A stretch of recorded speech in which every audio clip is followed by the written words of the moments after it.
All right. Hello, everybody. Welcome back to the streaming of the Youth World Cup. We have a very special guest, one of the best bowlers out there in the world today, PBA star, Jesper Svensson. Jesper, thanks for being up here with us. Absolutely, that was a nice introduction. I appreciate that. But yeah, no, looking forward to see some of the women here go at it. Um, did some commentary yesterday on the boys side of things, but yeah, I'm excited to see here how the women handle the pressure of this being the day we draw the cut to Hmm. the top 16, and as you guys probably know in the standings, a lot of people with the opportunity to make a move today. So yeah, about halfway through the first game already. So it's gonna be interesting to see how the today plays out. Yeah, we had on the previous squad, it looked like things were going to be one way, and then at the very end of the squad, things kind of shaked around. And 6 games is a very, very long day. I mean, we have the fresh conditions now, then we have to adapt to whatever the transition is going to be. Pressure obviously is going to be in play today again. We have some, we could say some of the girls have already secured the spot on the final because they really have a lot of pins ahead. But at least there's 8 to 10 bowlers that still could make it up or jump down. So it's going to be quite interesting. We're gonna have a lot of things to comment on the following games, and we gladly join you. We gladly ask you to join us, and if you want to pop up any questions, and just go ahead. We are here for all of you guys.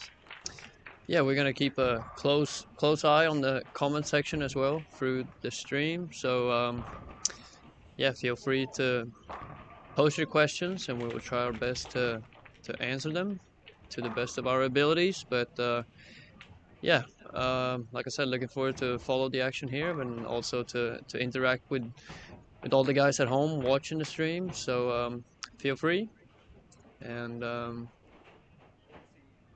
yeah, we see some good games already here to start the day off. It's a Um, lot of striking happening, that's for sure. There's a lot yeah. of talent in the lanes. There's a Oh, lot it's of amazing to see, and some of the myself as a girls. two-handed player, I see a lot of the girls are using two hands as well, and that's pretty cool to see. For a long time, it hasn't been that common with two-handed bowling on the women's side, so it's great to see, and to pair that up with some really solid one-handed players, it's definitely a lot of talent out there, that's for sure. That's a lot of talent going on. It's a lot of pressure also as well, since it's the last qualifying day. And we can see some of them have started the games a little bit of under pressure, I would say. Could see a few misses in, probably due to that lack of confidence of the first couple of shots until you calm down a little bit and then you start trusting the ball and sending it out to the friction. By the way, since we talk a little bit about the lanes, we had kind of a show yesterday with young kids from Sweden and some of you guys, the best bowlers in Sweden and PBA stars. And Jasper, you had the chance to try actually the current pattern that they are bowling on. How did that feel for you? Yeah, it was first off, it was a great event last night. We had a great time together with the youth, the local youth here, and also some of the athletes competing in this event.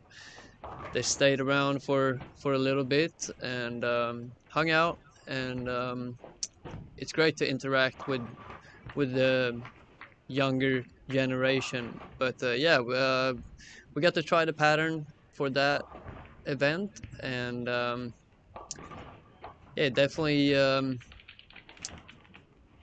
it for me. I mean, I like to play the outside, so it was pretty nice. And then the length of 43 feet kind of makes it to where you have a decent amount of hold. So if you could get your angles correct through the front part of the lane, it's definitely strikeable on the fresh. But then as the block goes on, you have to be able to adjust to that transition and keep a close eye who you're following and what they are doing and all that. So yeah, that coach and player relationship in this event is a big key to success, in my Kind opinion. of crucial. I mean, you really need to trust your bowler, and the bowler needs to trust the coach. I mean, sometimes when you're a little bit under pressure and you get that feeling of I need to do things instead of I just want to do the things and I can do the things, the brain wants to kind of collapse a little bit, and then you surely need the help of your coach to settle you down and probably with a better perspective from behind. They don't have the same pressure as you have, so it's going to be a little bit easy for them to see and help you find out what you're doing right, what you're doing wrong, what could you do better. Yeah, of course. And then at this point of the event, they have bowled already 12 games plus the practice sessions and everything. So the player itself probably have a pretty good idea of what they have to do, especially on the first pair here on the fresh. And but then, like I said, the coach to maybe keep a close eye on the next pair Where are you or going? something like that could be. You don't have to waste any frames of trying to get lined up on the next pair. You already have a pretty good idea what to do when you go pair to pair. Um, Especially with the amount of urethane being used, pair to pair can be a little bit funky at times. Mhm. So yeah, it's definitely going to be interesting to see here how it's going to play out, and if we can see some characteristics of the scoring pace going up and down. I feel like on the boys, the it was a lot of strikes on the fresh, and then they struck a lot late in the block. But those game three, game four kind of slowed down a little bit, and that's probably when most of them hit the transition and had to adjust to that. And then they got right back on track and got lined up and had a good finish to the day. So yeah, we'll see here how the girls are doing with that. But as of right now, I feel like it's about taking the most advantage of the fresh because the fresh seem to be pretty nice for them. It feels to me like they get a little bit of a easier go through the heads, and they get a little bit more of a backing reaction at the beginning when the not much urethane has been thrown down the back, so it's not really getting that wet yet at the bottom. And since they have a little bit of less speed than the boys, it's always good that they, if the ball skids a little bit and keep, remain a little bit of extra energy for the back of the lane. Yeah, and also the fronts won't be as beat up either. You can definitely the straighter you can be through the front, probably on the fresh will give you the best reaction as of right now. But then if it started to hook a little bit earlier with all the traffic, it's more of how you adjust to that. But I guess yeah, it becomes a little bit more tricky for the ladies when it's a little bit of traffic going down the lane, because it's a little bit harder for them to just swing it out, open up a lot the lane and the line. And sometimes, probably, if they go a little bit too deep inside with those urethane balls, they're going to miss a little bit of energy at the back of the lane. So they're going to have a lot of weak tens or weak sevens for the lefties. And at the same time, they don't want to move themselves too far outside, because if they lack the speed, then the ball's going to read a little bit too early. It's going to start jumping, and they're going to feel like, oh, I'm running out of room. And then if you start doubting yourself, then it becomes even tougher. and then as always the to cover frames, make your spares and don't give away too many pins. As we said earlier, the standings are pretty tight. A lot of girls with a chance to make this cut, and a lot of things can happen in 6 games. So the least amount of pins you give away by missing spares and stuff like that is definitely crucial. So The closer we get to the cut, the most important every single pin is. I mean, you don't want to be out of the cut for one pin and you just miss one single pin here and there, and then you're going to remember about it for the rest of the year. yeah, for sure. And Okay, we're getting close to the end of game one. This is some high games, some in between. We have a 238 for Maya. yeah, She that's looks like big she for found a comfy area on fresh this time.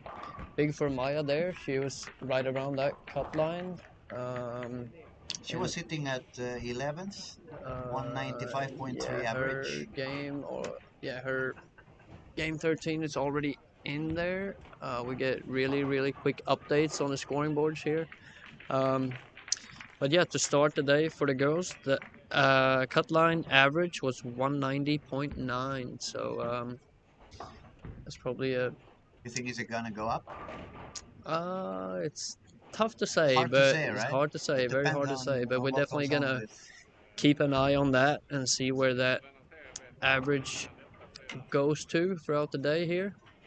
Um, but I am pretty confident that there will definitely be some movement in the standings now with the pressure and everything. And also at the top we see Jenny from Norway, really good player.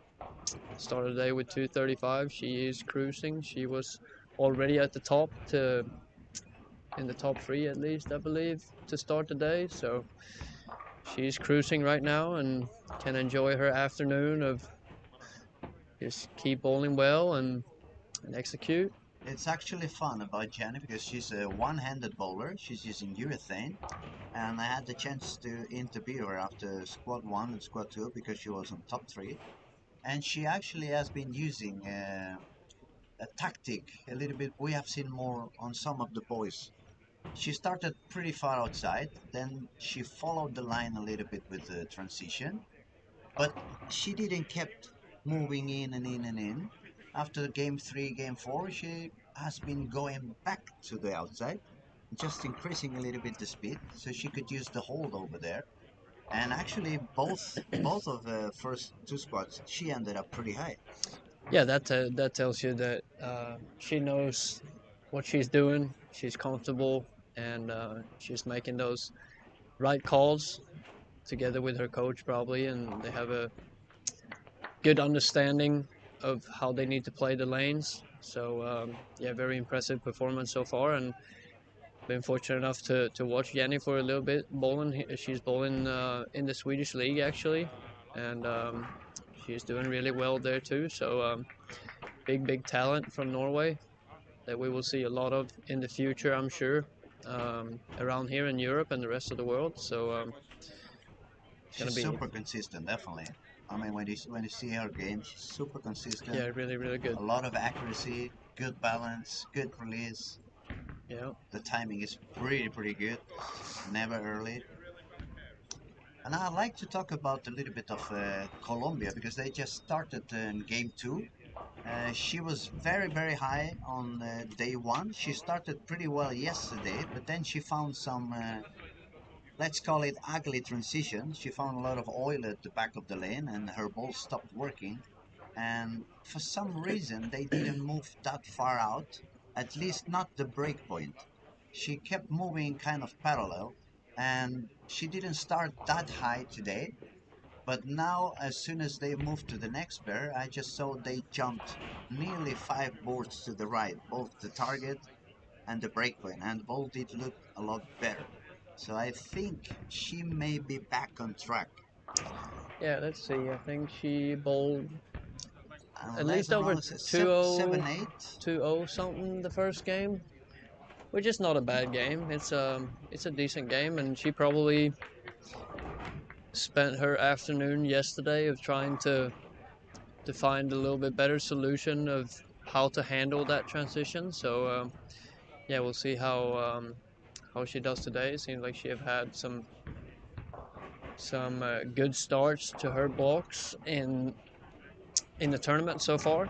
Yeah, she did But very like you good on said, fresh, yeah, definitely. 250 to start yesterday, 201 to start today. So yeah, we'll see what information she gathered yesterday and how she handled that same situation today, because it will most likely be similar of what she's seen yesterday. So hopefully she have found a way to manage that part of the block a little bit better today.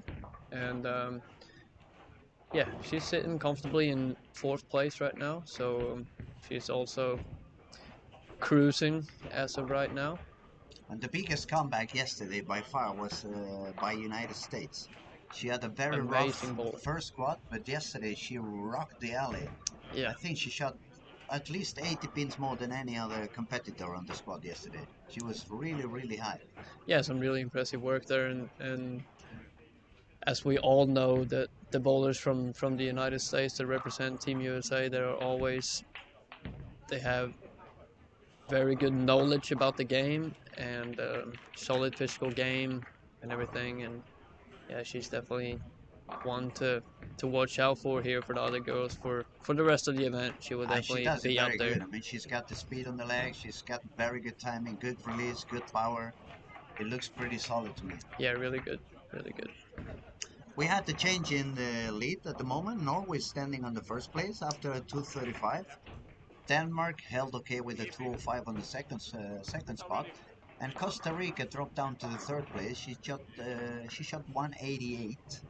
I'm gonna try to find it on the. I Where think is she bowling she now? were on 17, I wonder, is she 18. using Yeah, urethane or 17, did she 18. move to reactive already? Actually, yesterday was the first time I ever seen her bowl, I think, Hmm? and I was impressed. She has Very strong technique, yeah. very, very strong technique and good timing, and she can, you know, through good timing and good speed, she can create a lot of power and rev rate, which is definitely beneficial a lot of times. And yeah, it's going to be fun to see. And she has a solid spur game as well. Yep. It's one of those that really change the wrist position and does nothing to it on the spare ball, so that her ball You will has see the she just speed and doesn't opened hook here at the all. first frame of game number 2, but it was a 3-6-9-10, and that could be an ugly spare for just about anybody. So um, we give her a little break on that. Yeah, um, absolutely, absolutely. because those multi-pin leaves, like if you just leave enough of them, you're gonna miss some of them, and that's just facts. But it's more the single pins that you really need to make those spares It's one the of the most spares I hate times. the most. 3, 6, 9, 10. I always Yeah, end up chopping one of them. it's a tough one for sure.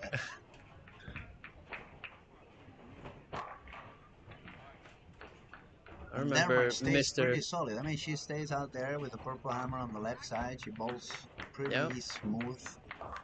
She seems to be in calm all the time, yep. always with a smile. Even if something goes a little bit wrong, she turns around with a pretty smile, like totally in control of what she's doing. And then being left-handed as well, she probably won't see as much transition, that she can just camp out there on the gutter for the most part, I would think.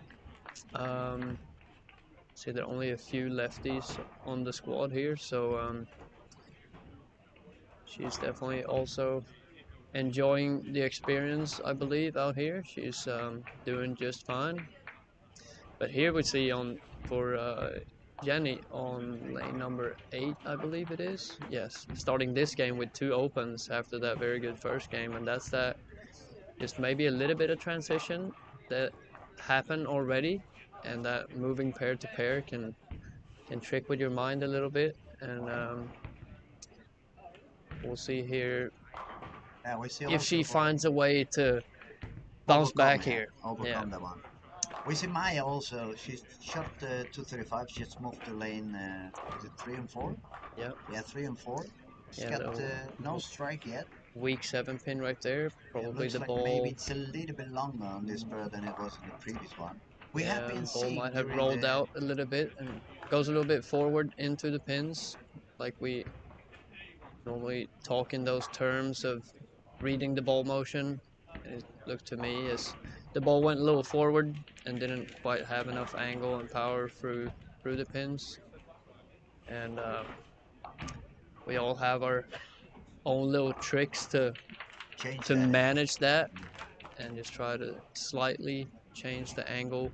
Do you want to share any of your tricks for the young ones listening so they can test back home and learn something from one of the best out there? Well, it could be various things for different situation, but Hand position, hand position, speed ball speed, control. and then the one thing I also do is we always when we're in the US competing, they call it just skip the front a little bit, and that means Bounce it a little to bit just deeper. loft it a little. It only takes a slightly little bit to make a pretty big difference on, because obviously Maya, for example, here it's close, it's just not enough through the pins, so it doesn't take much to just get that little edge again to where it will run the 8 pin over. So a little bit of loft can be definitely one thing that changes the angle just enough, and it's also one of my go-tos because it's a move that I feel comfortable doing. But we're talking about small loft, Very, very small. not crazy. Because Very, we very see a lot small. of the young kids today, like they probably have seen Chris too much, and they start bouncing the ball 40 Yeah, feet no, down the very, lane, very, 45 feet down the lane. yeah, It's very, like, very small. And then, like I said, hand position, speed control is always a big key, even if you try to throw it a little bit faster, a little bit slower, or your normal speed. If you can be accurate with your speed and throw it the same speed all the time, that's a big, big step. And by the time because I used to throw it really, really hard, and Oscar style. pretty much, yeah. And then by the time I found my way to adjust my speed and be consistent with my speed, my whole career changed, and that definitely took me to the next level at the time. So Costa Rica is having a bit of issues. She's fighting to get the ball into the right spot of the lane, and she has a couple of open frames, actually. Three open frames to start. So she had 188 on game one, and now she started with three open frames. yeah, It you can't may, give them too much props; they fall apart. yeah, definitely. There's another thing I would like to ask. I mean, I haven't bowled seriously for quite a big amount of years, but back in the day when I bowled, like seriously, I bowled the Weber Cup, I bowled the Walton Pin Masters 3 times, I bowled a few other TV shows, and not as many as you, obviously. But my question is, I remember even one very particular time, I bowled the semi-final of the Walter Pin Masters with Thomas. When he was coaching me, he was like a big brother and my teacher in a way. And I remember he started, left the 10 pin, he missed it, which is not normal for him. Then I left the 10 pin, I missed it as well, and we all looked at each other like, what's going on? And I have to admit that I'm going to be very open about it. It was the pressure. I felt the pressure on the first two or three frames. So every time I bowled on TV, after those 2 or 3 frames, at least that was how it worked for me. I cooled down, I gained control again, and it was fine. It felt like I was bowling on my own or I was bowling back on my bowling alley. Does it affect you still when you do so many TV shows? Do you still feel a little bit of the pressure on the first 2 or 3 shots, or you're already over that? No, definitely, I will never get over that. It's always the same edgy feeling, and you know, Butterflies in the oh stomach a yeah, bit, yeah? it's always always there, and yeah, it could be a rough feeling, but at the same time, if you're not nervous, something is wrong, in my opinion. The day I'm not nervous going out to bowl a TV show, yeah, then I'm probably That means you're done. hang 'em up. So it's definitely just one of those things that you need to learn and find your own ways to manage and accept that you're nervous. It makes sense that you are nervous and not trying to push those emotions away, but to find ways to perform with those emotions. And yeah, there. Of course, the first couple of shots are the worst, but then also on the PBA tour, for example, I always know that when there are commercial breaks after 5 frames, Hmm. coming out of commercial strong is just as important as a good start because that's when the game is going to be decided. That's after the commercial. So it's always another key moment of the matches, typically on TV. Um, but then it also goes so fast on TV, especially on the PBA tour when you have your shot clock at 24 seconds and You need to speed up, and you don't have too much time to just stand around and think too much. You need to go. Um, you need to be aware to call a timeout or ask yeah, for a re-rack if something is. So it's a lot of things you actually have to pay attention. Not only the match, not only the opponent, not only yourself, not only the lane changing, but the nerves, the rhythm. yeah, and it's a lot about being aware of your your emotions and where you're at and in your moves and everything. If you have to try to gain as much control as you can over the situation will be a good help, and that could also be a good way to settle those nerves a little bit. But the nerves are definitely going to be there regardless. You use any special technique? I've heard a little bit of everything, from those who close their eyes and pray to those who take deep breaths. I've heard some of them also that they kind of compress their stomach so they can try to keep the nerves under No, control. it's It's many different ways, yeah. but When I get set on the approach, normally I just take a deep breath, and that's a sign to myself that okay, I'm ready to go.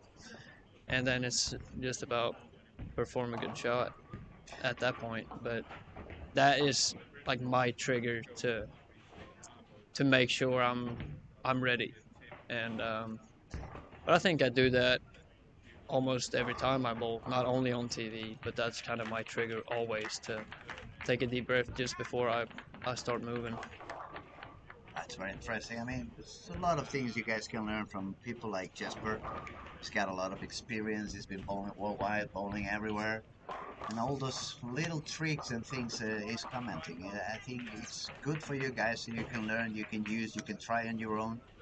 It's pretty interesting.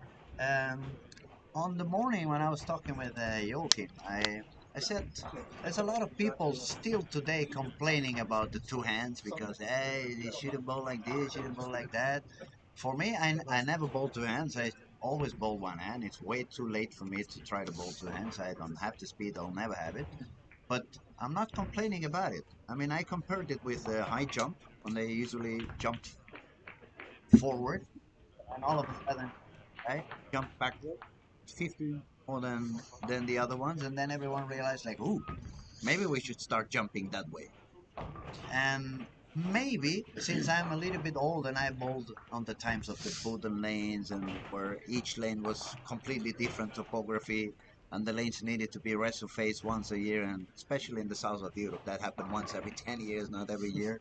So you could see the oil was slipping away through the boards and stuff like that. But in a way, it feels to me that if I would take the best players of you, two-handers, and put you back on the 70s, 80s type of bowling, maybe you would struggle a little bit more. But on the other hand, there's so many things that you guys can do that we could have never done in terms of reps, in terms of angles, in terms of opening up the lanes. I mean, I have to go back to the 80s, and maybe I could say Amleto or Robert Smith were up there. Up here it was Rosenquist, Tony.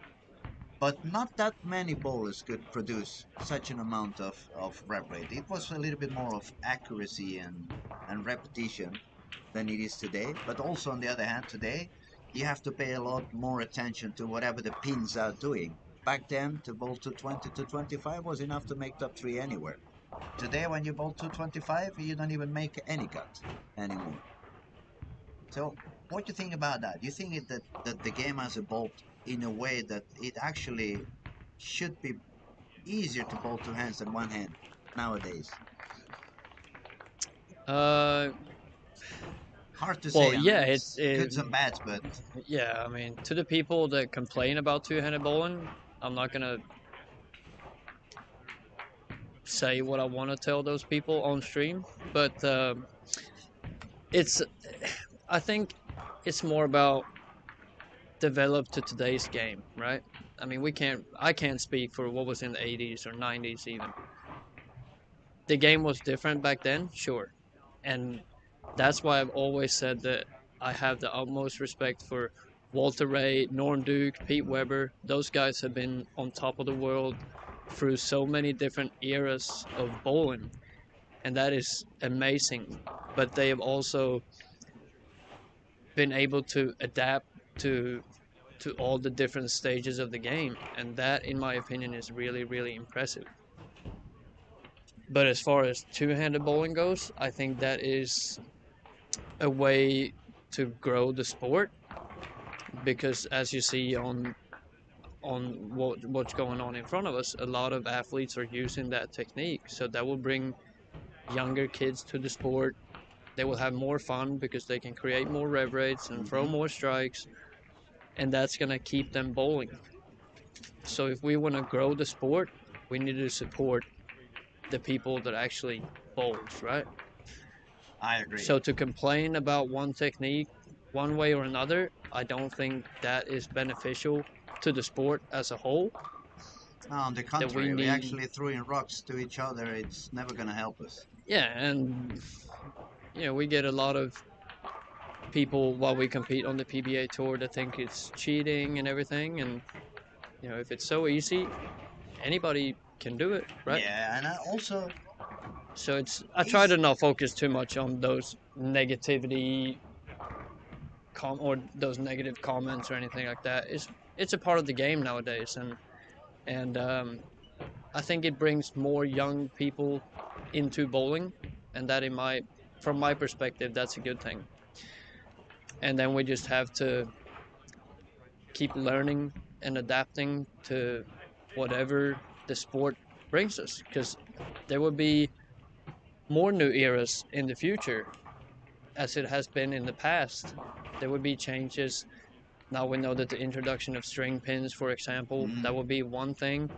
A lot of people hate it right now, but I have tried it and I don't mind it. And if that's the future of the sport, then so be it.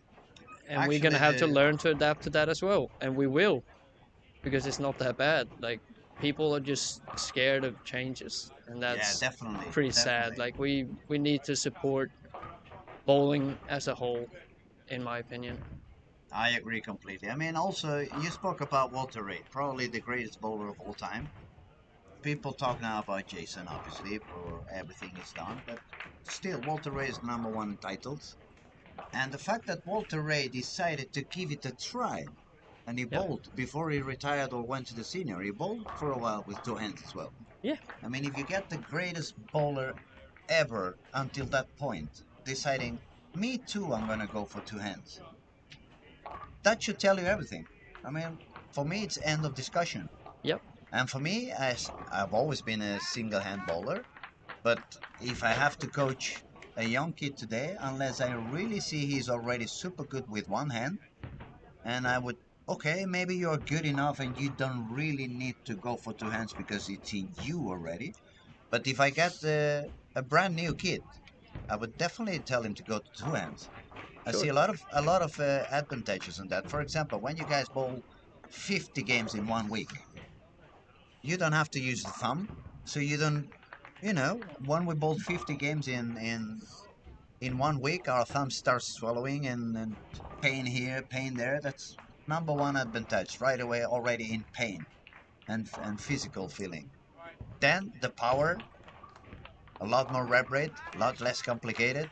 You never, you save a bunch of money and tapes, definitely. Yeah. But there are And also gonna be other parts of your body that will hurt. It will put some more pressure on your body using two hands and everything. So it's just one of them things that it's free for everybody to do if they want to. Anybody could throw it with two hands if they want. But then look at the best player on the planet right now.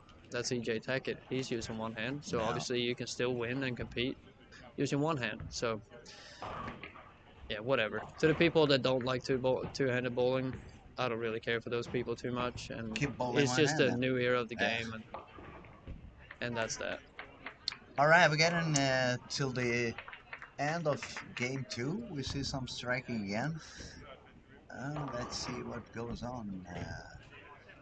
We see that Denmark. the cut average actually stayed exactly the same between the first and second game. That's pretty interesting. Okay, let's see. Still 190.9.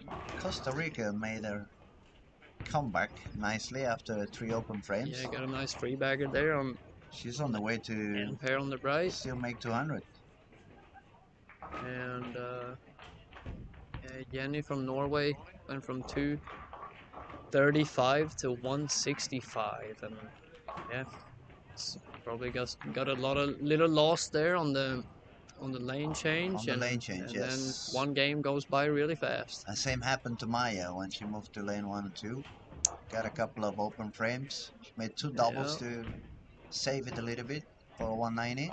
yeah, that's okay. And we see actually, yeah, the girl from Mexico here, 250 opportunity here in the second game on lanes 5 and 6, and she was actually right below the cut number. And we see a little bit of gap between 16th and 17th spot right now, and she again find herself right below that cut number right now, but with a 250 possible here with a frame to go, could definitely doing some really good for her. So Oh, she didn't get the that's strike, awesome. but I think she's gonna Two. make the cut because she really struggled on day 1. Yesterday she felt like better. She was starting to score a little bit higher, and it looks like today she started better again as well. So Yeah, hopefully probably she can. on the way up. Hopefully she can cover this 610 spare and be in the 230s for game number 2, and she would be right back in the game.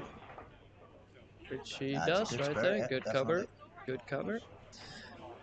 And see who else is around the cut number. England We can 13. She England just shot 224, so 224, that good moved her game. a little bit Really, up. really big finish for her with a 5-bagger to finish game 2. Some great work there from Jessica from England. We have Netherlands and Finland are there. Oh, Finland had Finland had a 159. tough That's a game. low Yeah, game. She will was be low dropping end. out of the cut. Mexico will pass Finland, and then we have the Netherlands right there. Okay, so she still have her 10 frame to go, and she have a possible 183. So yeah, it's getting close again around that cut number. Czech Republic. Uh, right there, okay. 3 open frames, no double so far this game, but she can. She have a strike in the 9th frame, can double in the 10th for Tried to save a little 170. bit. Yeah, try to save this game as much as possible. I mean, after all, if the cut is around 190, if you manage to save a bad game of 170 something, you don't lose that much. Yeah.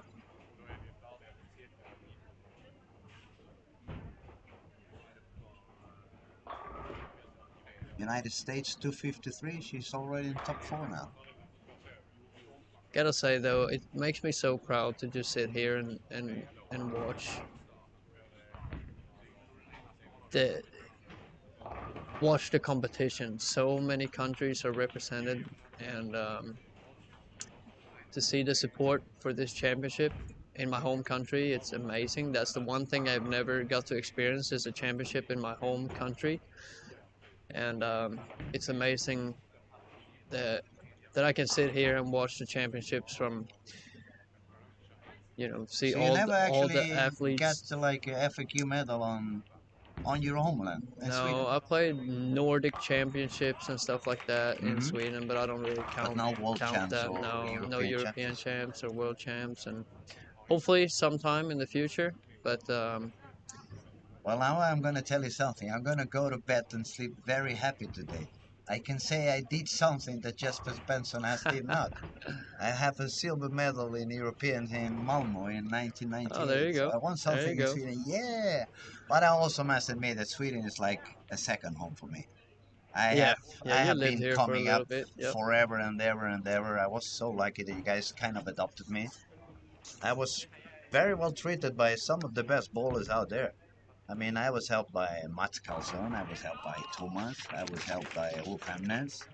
Actually, the first time I got a proper bowl drill, it was Ulf Hemnes when he was in Frölunda in Yep. Gothenburg. He actually lives up in Norway now, and He's been there he's been forever, right? yeah, he's been Coaching there coaching, since I had hair, so and it's been I a think while. he yeah, that must have been a long time then. But yeah, he's in charge of the national team up there. Um, so I bet he is really excited to watch Jenny here, for example, and also Matthias on the male side. He's Hmm.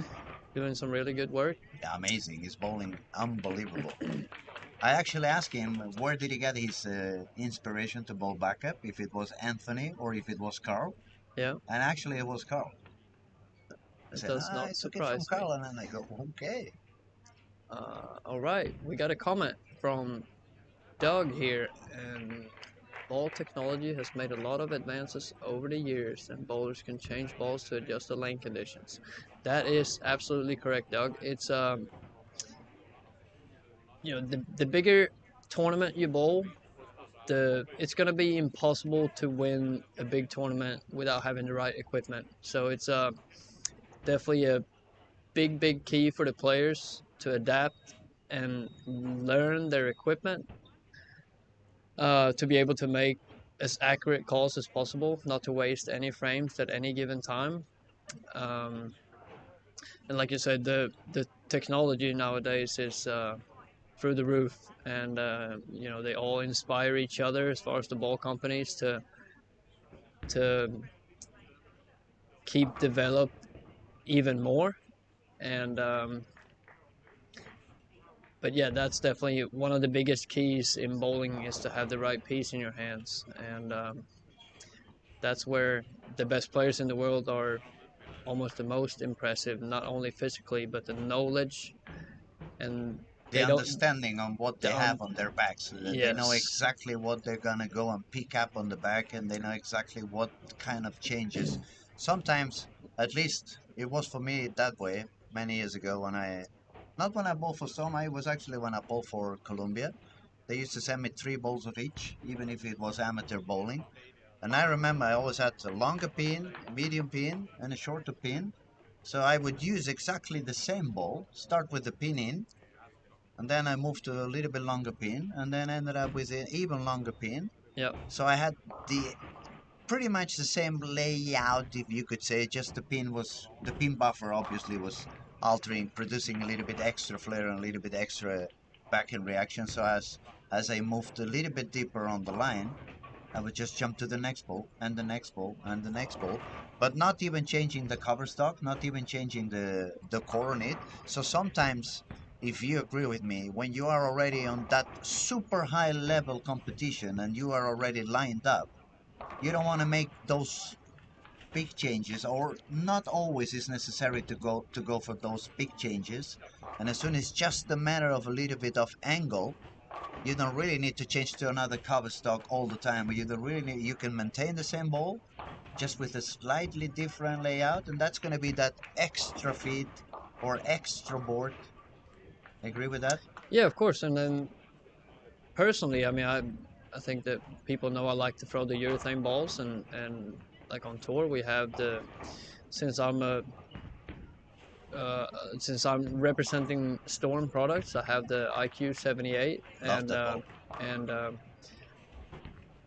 you know, you will learn what layouts you need when, for the most part, because obviously I have multiple, and it's about finding the right one for me, and you try to maximum flare or reduce some flare and stuff like that, and there is so much you can do with the same particular ball Mm.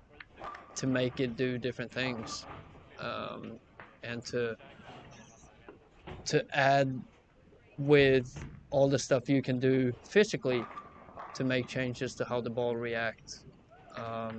And again, it's about, you know, matching up your equipment with your physical game, and then learn your bag and learn your own tricks and on how you can make educated guesses, um, And of as course, you're accurate gonna as make possible. mistakes. I mean, Yeah, of we, course, we yeah. don't always make the right choice. We can We be lose wrong. way And, more tournaments than we win, yeah, and especially absolutely. bowling on tour when you're going to try to compete against the best players in the world.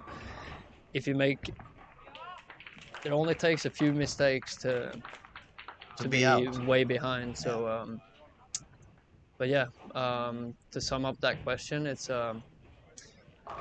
definitely definitely a lot of new technologies, and it's pretty exciting to try to follow along. But it's a lot to try to process and learn for sure. Do you have any particular layout that you like above others on your IQs? No, not really. Honestly, it's I've always been a pin up guy because um, But you got a lot pin of speed, though. yeah, pin down for me always tracks over the fingers somehow, so I don't really mess with that too much. But and then for urethane balls, surfaces are also another thing that we didn't even mention. Surface is probably one of the Well, it's probably biggest thing. Yeah, the that's most definitely important thing on the ball yeah, for at least for yep, the major changes. yeah. The biggest impact on it. But I can't really pick one layout that stands out because Oh, but you guys it bowl will in be a different answer every so week. many. I was gonna say you bowl in Yeah. so many different conditions and patterns that it has to be different depending on what you're facing on. Yep. All right. Now we have all the results in for game number 2, and It's very like tight. we said, um, 3 pins. It's in and out. the cut average actually went down It a went little bit to down. Yeah, like 1 pin. 188. 189.4. 189.4. So it went down a little bit. Um, But there is a bit of a jump between 17th and 18th place. There's 60 pins in there, but 4 games to go. It's enough yeah, time to do the comeback we just seen Mexico went from being about 60 out to now be in the cut. in the So cut. a lot of things can still happen, and yeah, we have a few girls at the top that definitely are cruising at this point, just sitting comfortably where they're at, and since they're starting from scratch after this block, it's all about trying to sneak in that top 16, and Just made it to the top and then yep. start all over again.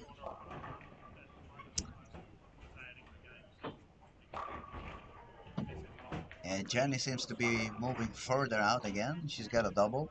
That ball was pretty much on board 3 on breakpoint.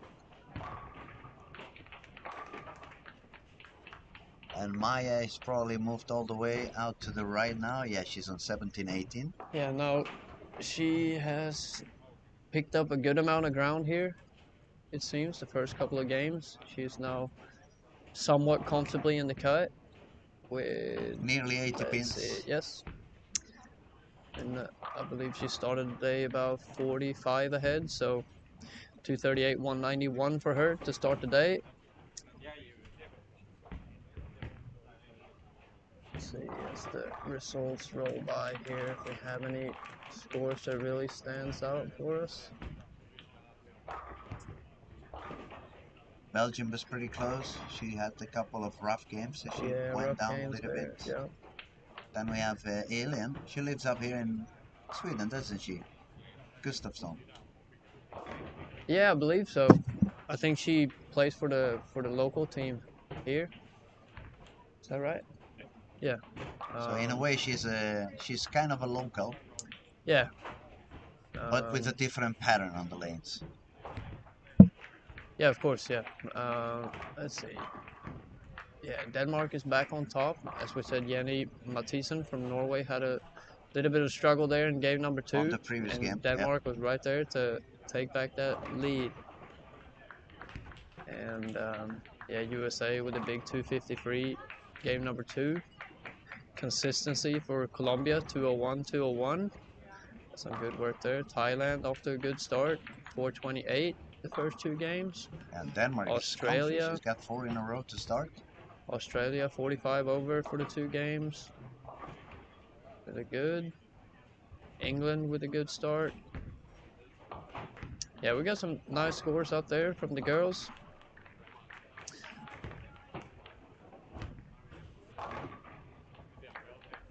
It's going to be interesting. I mean, 4 games to go, a lot of things yet to happen, transition yet to arrive. Yeah, a lot of movements already in the standings. So yeah, definitely some exciting games here to be bold. And we see a couple of free baggers to start game number 3 here. 4-bagger for Denmark on lane. Where are we at? Lane number 9 or 7? 7, 8. Yeah, 7, 7 and 8. Yep, standing. 7 and 8. 4-bagger. That's and as we said, she is your current leader.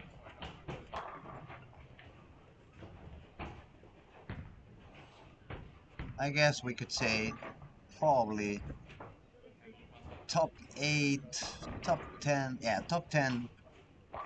They have quite a few pins ahead. They are 150 pins ahead of the cut.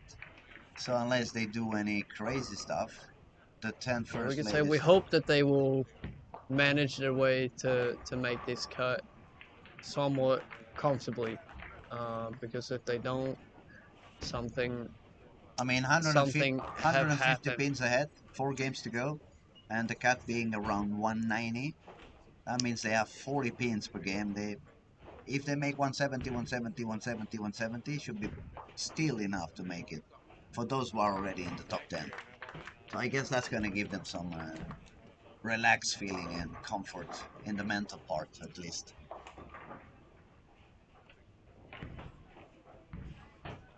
Yeah, we'll see how they manage their nerves here coming down the stretch.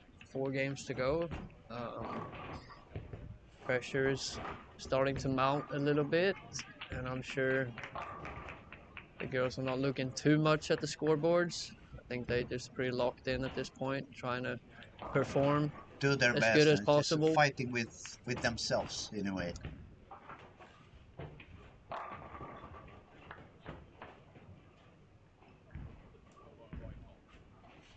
Yeah, and definitely from what I saw yesterday, Colombia is way much further to the outside today. She's getting better ball reaction. Yeah, she got back-to-back 200 games here to start today, so that's definitely some good work there, and I feel like it's about that consistency as well to find across the different pairs and across the transition pairs and everything. It's about finding the consistency will definitely be a big key, even if you are missing out on the really big games. But if you can stay consistent, you don't have to Stay away from really be too worried about. Stay away from problems. Stay away from issues. Yeah. Take it easy. Take a little siesta. Sometimes can work as well.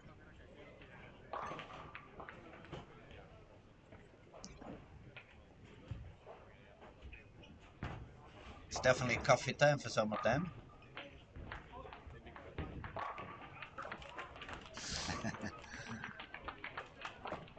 We're just having some fun up here in the commentators area. But Yeah, we got a nice room in here where beautiful sofas. we have all the pairs in front of us going on at the same time, so we understand if we are not talking about the action that you're currently watching, but we're trying to bounce around a little bit between the pairs, and you will hopefully we'll get to chat about some of your favorite players. But as we said earlier, feel free to leave a comment if you have a topic that you want us to cover. Yeah, I mean, it's a reminder. We are talking with Jesper Svensson, so it's the biggest opportunity for the fans out there to pop up questions. And, you know, if you have any questions you want to really find out about, not the personal life, but the bowling life, is going to be able to tell you anything about it. Looks like we got a new comment coming up. Question for Jesper. You got to try the pattern yesterday. What are your thoughts on it? It looks very complex and hard. First of Big Funky Swede. I wonder who that is actually. Um, but yeah, we did have the opportunity to bowl on the tournament pattern yesterday, and that was exciting. We had a great event, as we were talking about a little bit earlier here on the stream. But yeah, as a player who really like to keep the ball in front of me and shut down my my angles, so to speak, and keep it fairly straight through the front. It did play pretty nice. I feel like 43 feet is definitely a long enough pattern to where you can have a lot of hold going straight at it. So and there's still some nice friction off of the gutter. Um, so for me, it was right up my alley. I really liked it, but I can definitely see that we just got to bowl on the fresh for the most part. But I can definitely see that the transition can be a little bit tough if it doesn't really bank off that spot the same way, and you start to see some early friction. It could be a little difficult, but on the fresh at least, I could definitely see why the scores are being pretty high. But I guess it would be fair to say that it's not really the pattern that becomes or it's tough. It's whatever the players are doing on the pattern, they're gonna cause it to become easy or hard. Because we have the tendency, especially on amateur bowling, always blame it on the guy of the oil machine. Oh, he did a tough pattern, he did this, he did that. But it actually, the pattern is only the pattern for one shot. After you make one shot, it starts evolving, and the more we bowl on it, the more it's gonna evolve. So whatever you guys do with it, you can make the lanes a lot easier, or you can make the lanes a lot tougher. Yeah, and then as we see that there will be some challenges they will face throughout the 6 game block, and they will have to try to find ways to keep the same ball reaction. But then you also have to start, when you change your angles, you're still going to manage the back part of the lane to where it will go through the pins correctly.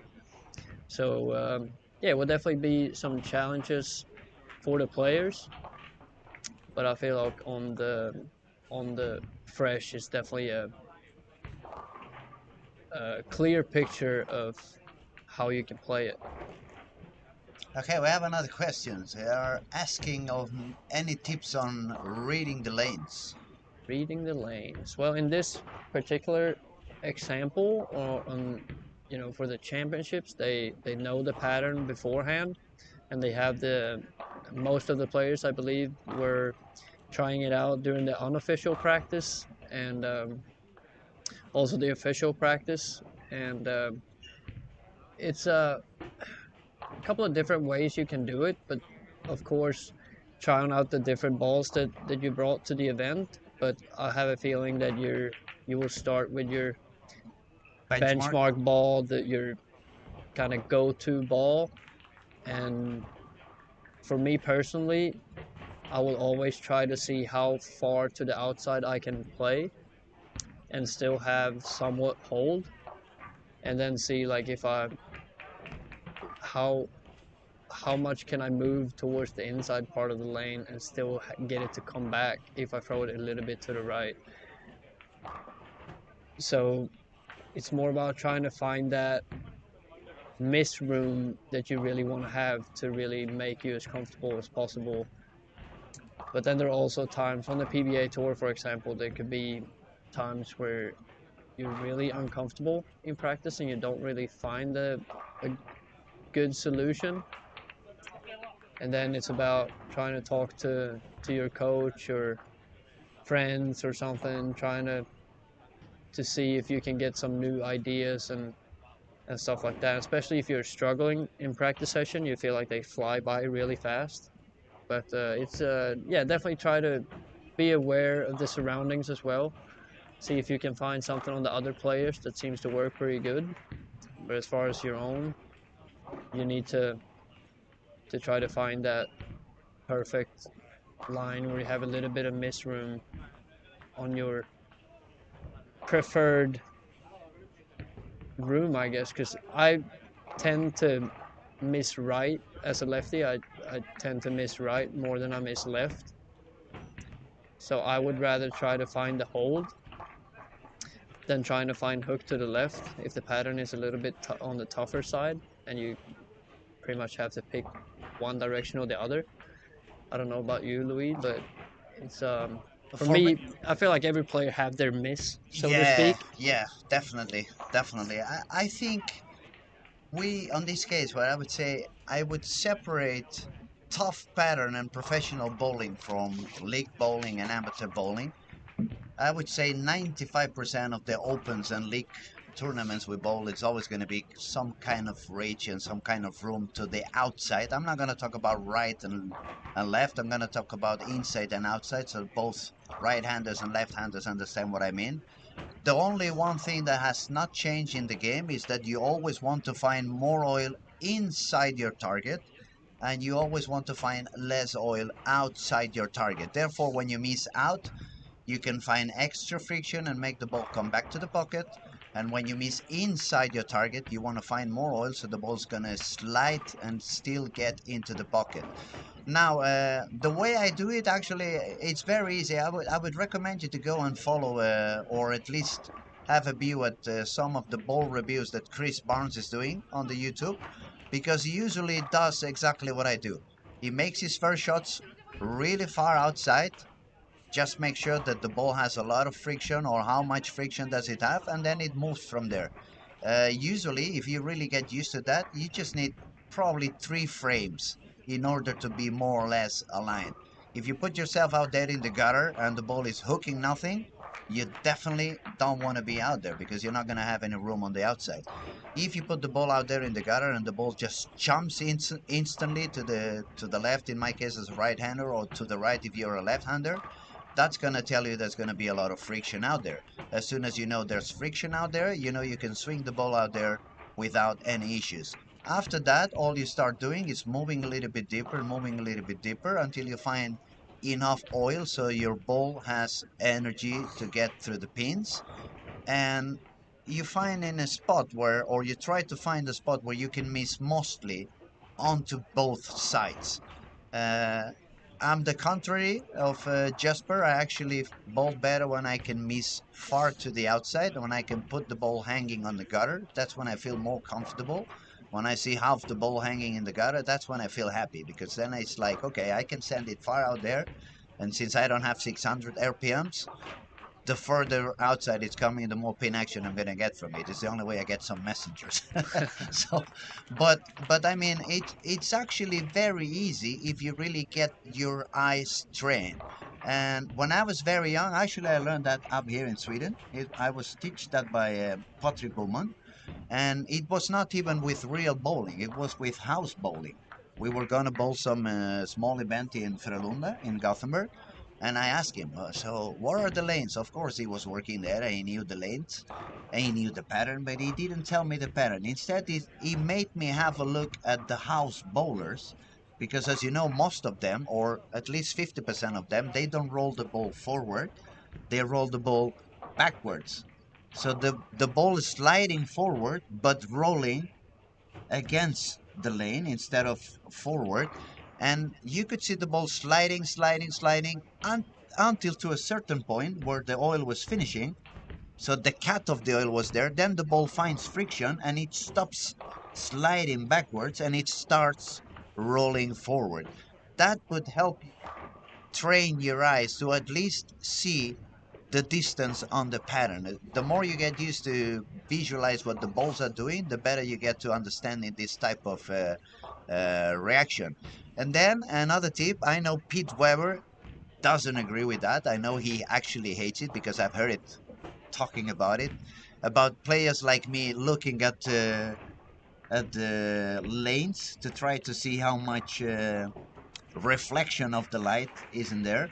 And even if he disagrees with that, actually, when you go and look at the lane where there is more oil, you can see the lights brighter. And when there is a little bit drier spot, it's more like a dull surface. It doesn't become so bright. So even if it's not an exact science, but by walking into the foul line before the warm up, I can have a look and I can instantly see, is it less oil outside? Is it the same amount of oil? Do I see the lane completely flat? Doesn't it look that flat? And then obviously, of course, today, nowadays, with all the tools we got from Kegel, you just look at the numbers. You go at the paper, you look what's happening from board 2 on the left to board 2 on the right. Let's say we have a pattern of 24 milliliters, and when I look at those numbers from 2 to 2, I see 8 milliliters. That's going to tell me the oil is going from side to side, so I'm not going to expect to have so much friction on the outside. On the contrary, if we have another pattern with 24 milliliters, but when I look at those numbers on that first line and I see, let's say, 1.5, then I know it's a very little amount of oil going from side to side. So that's another way I know it's going to be some extra friction on the outside. But that is only happening for the oil, and as we said before, when the lanes are fresh. As soon as we start bowling on them, we are going to affect that pattern and things are going to develop one way or another. And there is only one more thing that we should think about, which is topography, which is mostly even more important than the oil. Because if the lane is not completely flat, or if the lane is like a N or like a U or like a seagull, it's gonna affect the way the ball reacts as well. So it's a lot of things that you have to take in control and to think about. But the more you do it, the easier it becomes, and the eyes become quicker in understanding what goes on. I mean, you don't even have to throw a ball anymore. You just look at whatever is happening on other bowlers, and you more or less get an idea on what's happening. It's more friction, less friction. It's faster, it's slower, it's shorter, it's longer. I guess that's more or less how I do it. And then the one thing that is interesting for, yeah, you can get a lot of information, as you say, just by looking at things, the pattern, and then you gain knowledge from going to different places and you know the characteristics of that particular bowling center. But then there's also one thing that was very eye-opening for me starting to bowl on the PBA tour. I'd always bowling back home and around in Europe, you read the lane side to side. Hmm. But in the US, it's more about reading the lane front to back. And that is a big difference. And that can be a pretty big collision sometimes if you're talking to your coach or something and the coach is talking side to side while you're seeing the Talking, lane front to back. yeah, front to back. That is really, really different. Conflict And of that's, interest. yeah, so that's another thing. And I think that that's why nobody will ever be perfect. We will always have new things to learn and get better at. And I think that's the most exciting thing about bowling, that you will never know it all. It's an eternal learning process. It's a Yep. continuous evolution. Yep. Lanes change, bolts change, technique change, oils change, the cleaners change, the machines change. Everything is developing over and over again. So you just have to be aware of those changes and adapt to whatever it's coming into the new game. Yeah, for sure.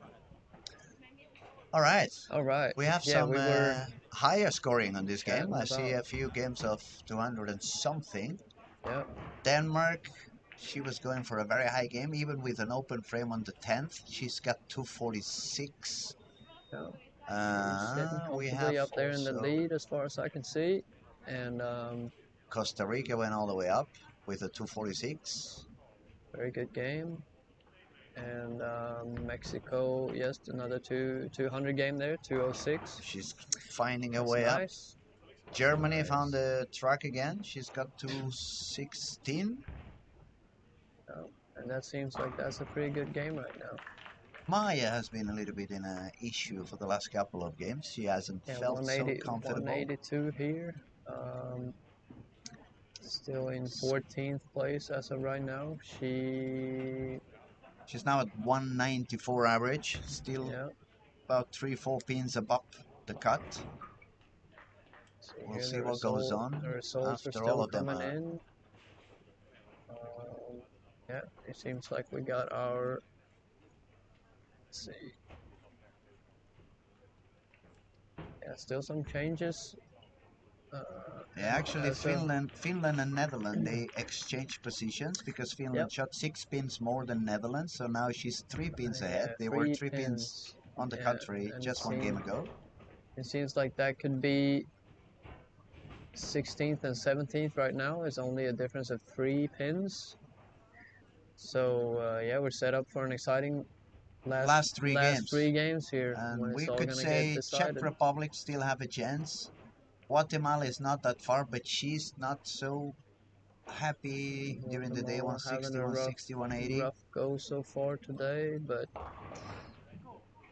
yeah, let's hope she can find a little better solution here down the stretch and see if she can make a run at this cut number. She actually has quite good technique. She's a lefty, one-handed. She's bowling pretty good in terms of technique, but she hasn't found the comfort zone yet.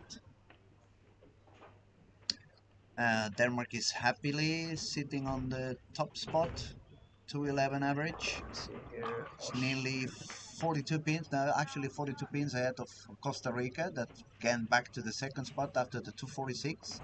And Germany moved back to top three.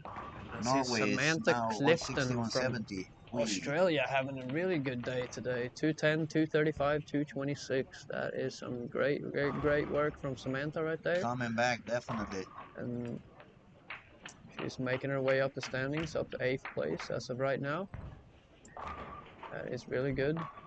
Really steady bowling from Malaysia so far. 192, 192, 191. And that is, as of right now, all she needs. She is in the cut by about 70 pins right now, so no stress right now there. If she can keep that steady bowling going, she will probably be just fine. Ooh, big four to start there for Maya. And I don't know, maybe she can feel the pressure a little bit of While you're bowling home, competing yeah, at bowling home. home, bowling at. She got a lot of family and friends here, so and maybe that is taking a little bit of a toll on her, but see what she can do here at the big four. Yeah, get her count and move on to the next frame. Wait, watch out for Yeah, Norway. let's see. Yeah, she started really good, and then 160, 170, game 2 and 3. So she is still doing really good overall. But yeah, I'm sure she will. But I must say, it was a little bit like that on day 1 and 2 as well. She did very well on usually on games 5 and 6 on the squads on the previous 2 days. Yeah, I'm sure she will try to find a way here to at least get some good games to finish on a good note today, and bring some good momentum into the continuation of the tournament right here. But yeah, she definitely needs to find a way to manage those changes a little bit better here. Like we said, she started with a 235, so a really good start, but then a little bit of struggle after that.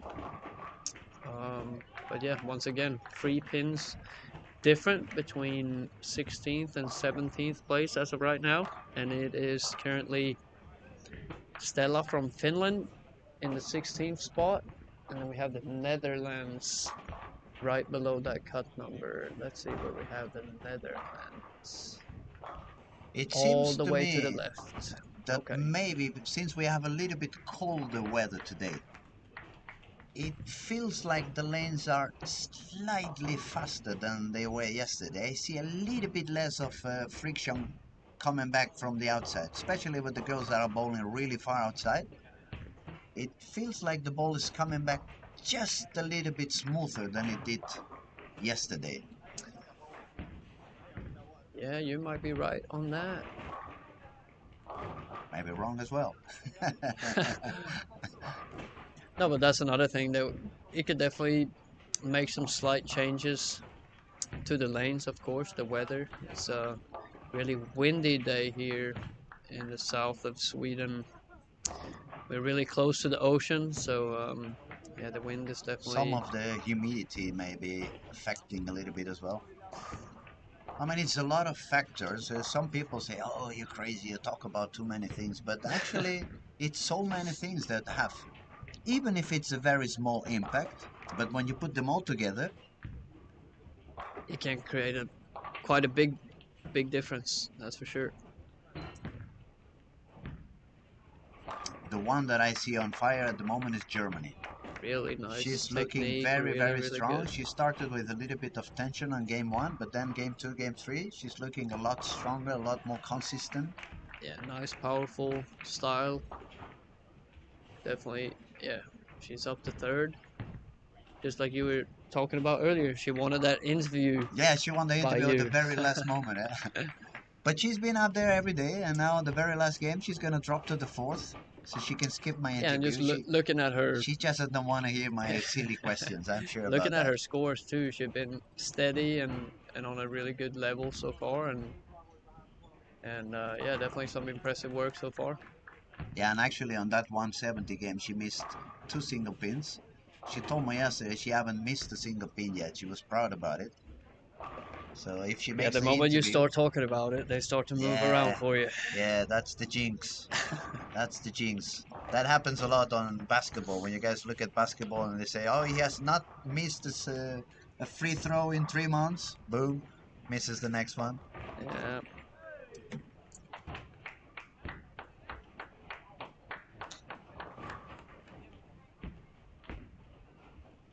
And we have definitely some lack of energy today coming around, but nothing that caffeine cannot fix.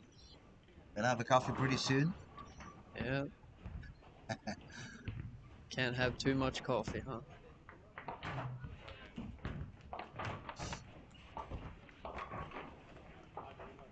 Ooh, nice break there for the Yeah, Netherlands. that was a nice carry. Yeah. And like we Yeah, said, Maya she's is right coming below back. that cut Maya's number right coming now. back, huh? Turkey Where do we after have? the Yeah, that's after good. the Big open four, frame. big four to start, and then three bagger. Also the body language when she turned around now, it was like, I'm back. Yeah, there we go. Yeah, Maya actually live in the same city as me, so I watch her bowl quite a bit, and I know for a fact that she's definitely not scared of the moment. She seems to handle that just fine at the moment. So nice work from her right there. And let's see, where do we have Finland? Costa Rica Yeah, seems there we to go. have found her rhythm as well. First full bagger to begin. She's already deeper than anyone else, gripping it again. She does it really, really good. She's bowling on lane 5 and 6 at the moment. So we have a nice pair there, 5 and 6, with Costa Rica and Denmark. She's also bowling really, really good. Yeah, really smooth lefty from Denmark. Karen. It could be Yeah, Paul Moore, right? right. Yeah, Yeah, another reminds me. slap in the 7-pin. Paul Moore, Great shot. very good lefty from England in the 90s. He made a lot of money on those years. It was tough to beat him. Oh, 7-10 for Maya there. That was a tough break. But that's bowling. That is bowling.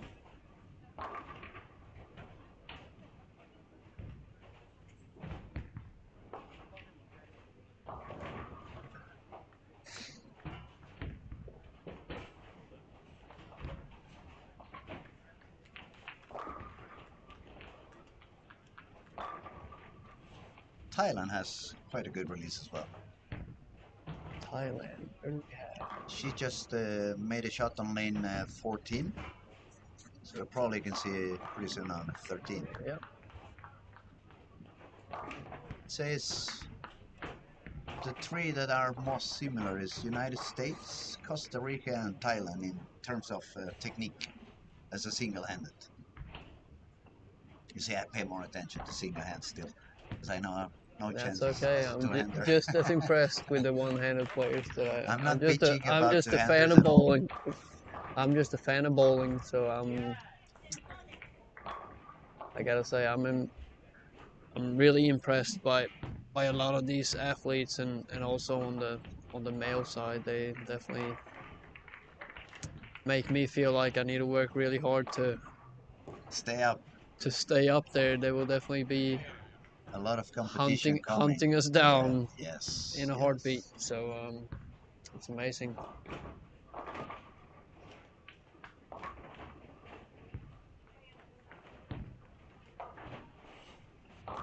Yeah, these girls can create some serious power as well. I think every single one of them has more speed and more reps than I do at the moment. Yeah, but you're getting old. I am. More than getting old, I already got old. Oh, nice messenger there, Philippines. Wow. For a free bagger too, that's a great feeling right there.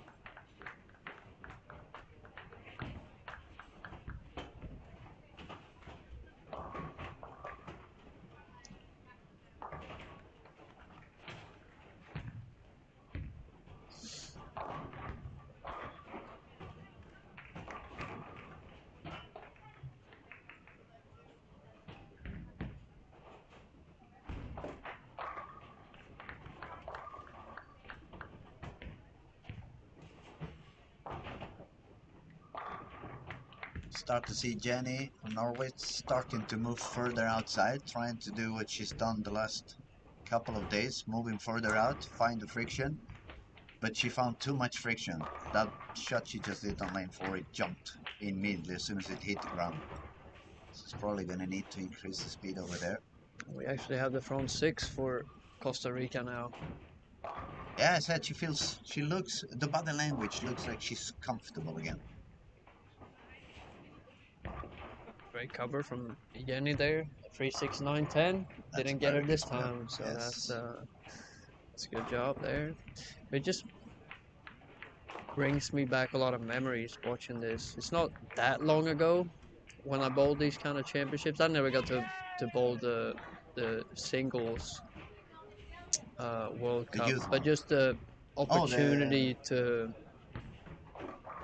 meet other players from all around the world and make some new friends and you know get the experience of getting out of your country and bowl somewhere else and get a different perspective on the whole game of bowling. I think that is fantastic, and you know the opportunities to meet some new friends, and I think for it will sure be that's lifetime actually memories. the best part of the game. Because when we are younger, we don't really stop to think about it. All we care is trying to win and get more medals and get more records and get more perfect games and whatever. And then when you become older, you realize that the real victory was all the friends that you have done that have been around you for the past, in my case, nearly 25, 30 years. Yeah, it's amazing, and all the people you get to meet, all the places you get to see. It's it's awesome, and I really hope that all the players that are here They get competing, that same that they have the same, opportunity to keep that friendship for many yeah, years. the And same feeling of that they, regardless if you bowl good or bad or up to your expectations or not, that they still have a great experience here at the championship. And I feel it makes me proud that the federations are so supportive of their athletes and sending players from Australia, New Zealand, yeah, yeah. all over Asia. It's fantastic to see that they all support their athletes enough to I mean, send they them are the across the future. world. They are the future. If we want the bowling to keep going on and growing up and getting better, we need to support the new generations.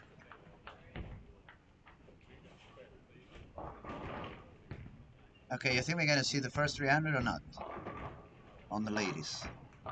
We said this morning that probably we will get it today. Let's see. Now is when I jinxed it, yeah. That's why I'm quiet. Yeah. So they can blame it on me. Yes, sir. And that's why Jesper is a smart bowler as well. Not only a good bowler, but a smart one. The moment you start talking about it, I know. it makes those I last know. shots so I much more know. difficult. It So that's why pissed if I me ever off. bowl against you, if you start with a double, Tell I'm me gonna right away. Yeah. You going for the start asking you 300? if you're going for the 300, and it will be an easy win. Now, she can't hear us obviously, so let's just hope that she can at least get this one, the 8th. Come on. Wow, that Work is with. so That good. was amazing. That is Yeah. great. Okay, And it I'm looks like saved. She saved. She saved she's me. She just saved into me. a reactive ball now, making that move. And it seems to be working just fine. And with the amount of power that she have, she can definitely use that hold that were created by all those urethane balls. And actually, I must say, the line she's using right now, it reminds me a lot of the guy from Slovakia, a current leader Yep, on the boys yep. division. That's a very, very similar line. Main difference, obviously, he was Ooh, bowling urethane while she's bowling reactive, but the type of shape of the ball and the line and the position on the lane is pretty similar. it's for sure impressive. That is for sure.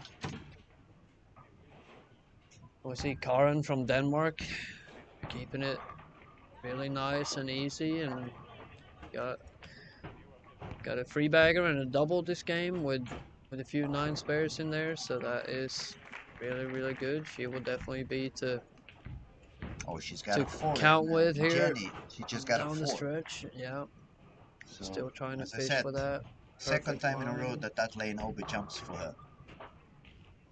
Lane 4 No, I is, jinxed Karen. Sorry, Karen, I jinxed you. yeah. She just missed the 6 pin. My bad.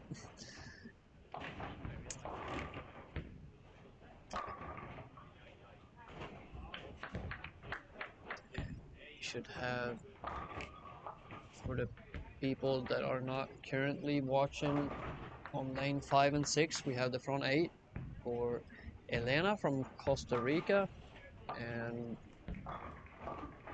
you can take my word for it, it is impressive to watch her play. She can create a lot of speed and rev rate, and it's definitely exciting player to watch. Let's see if she can get the 9th one. She sure can.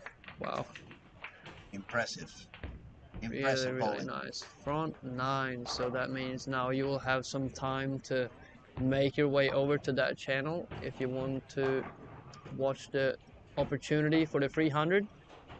That will be on lanes 5 and 6.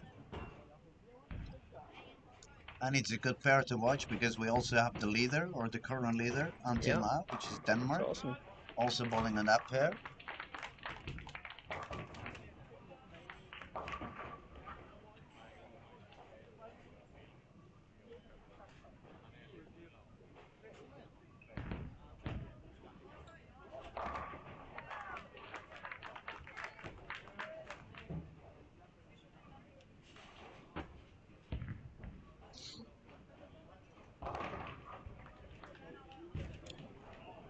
Okay, 16, 17, it was Finland and Netherlands. I'm gonna pay a little bit of attention, see if Yeah, I find them. Netherlands, I see on lane number 3, she's got 2 opens, Two no open doubles. frames, no double, And Finland have 1 open and 6 and pairs in a row no actually. No strikes actually. strikes, but So, making them spares definitely keep her alive.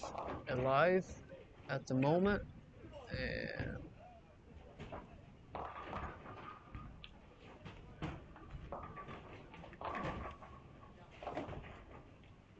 but actually with both players right around the cut number having some struggles this game, let's see if that can bring Someone some else into play other it. players into contention right here. Um, Mexico was in and she's let's having see. a terrible game now with 4 open frames The lanes are on definitely lane 18. getting tough on some of the players Some of here the corners right are now. becoming tough, it looks like. Um, At least the 17, 18. We have seen a yeah, couple of low there's games in a row. Mexico. Yeah. Tough stretch of frames right there. Um, Aya is finished here with a 202. That's a That's a nice recovery, yeah. nice game for her. Let's see, we have Czech Republic and Guatemala is hunting in 18th and 19th place. Let's see what we have. Czech Republic, Czech one Republic one is on open, 16, I think, yeah? lane 10 it seems like. Oh, 10. No doubles. We one got the 10th open. for Costa Rica. 10 in a There row. we go. Front 10. 2 to go. Got them all. 2 opens. No And doubles. Jenny moved a little One bit on double. lane 4, so she's got the strike now. But that 4 and 4 is going to be expensive, especially between strikes. Ooh, yeah, that's tough.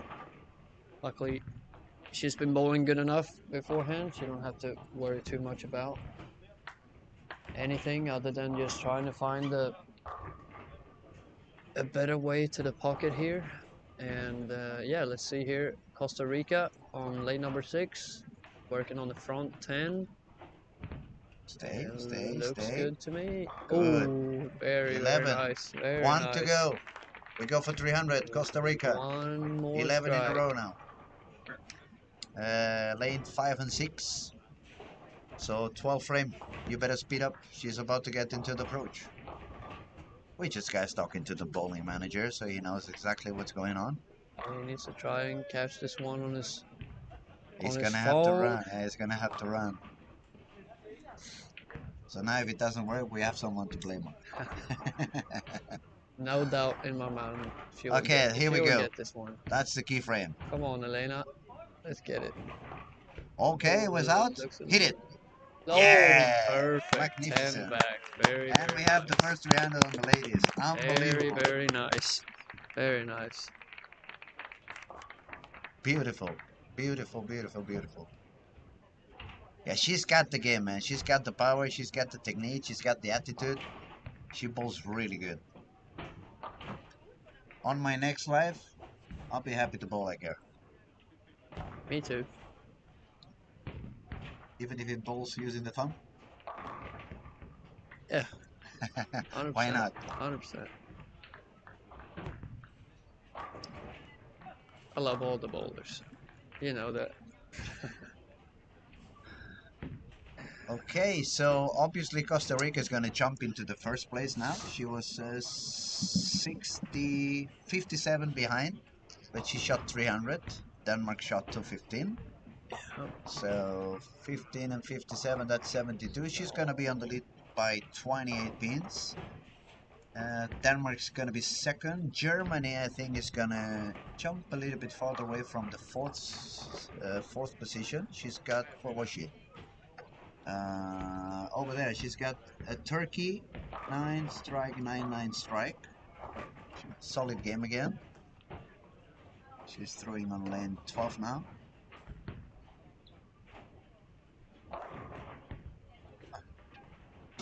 Two 7, bit short in the pocket.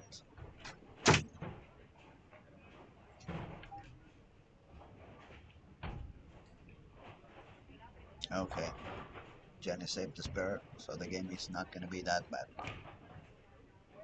174 strike on the field.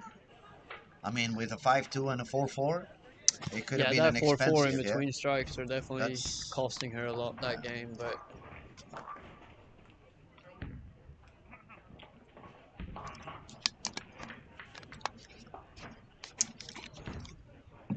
I'm thinking I might actually go out there and watch Sure. out there. But yeah, it's been a pleasure to follow the action in here with you for the first few games here, the first 4 games. Time flies when you have fun, huh? Yeah. I mean, I think it was lovely also for the viewers to have the pleasure to be spending some time with such a big superstar. Thank you Yeah, so it's much nice. I said it yesterday. It's always tough to when we get caught up talking about random bowling stuff, but I hope it keeps it somewhat interesting as you can keep watching what's going on the lanes. We try to do the best we can here to keep it interesting for everybody. Yeah, like I said, I'm probably gonna go out there and watch the last couple of games. Time to go root some for Maya as well. Yeah, she seems to be cruising just fine right now. 200 game here, game 4. That is definitely a good game as of right now. It seems like the lanes are definitely being a little rough on the girls right now. But yeah. 2 games to go. Let's see what happens.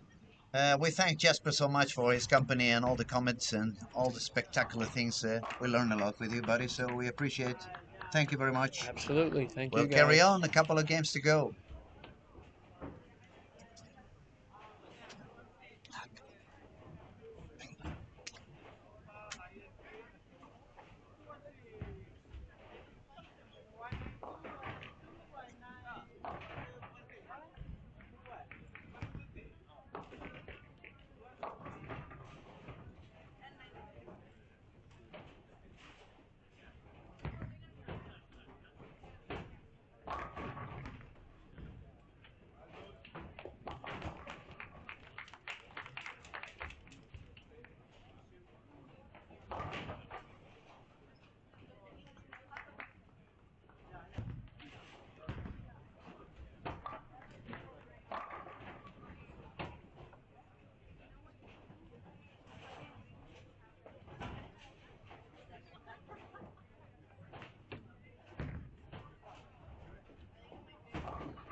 this, or It's a little bit closer. See?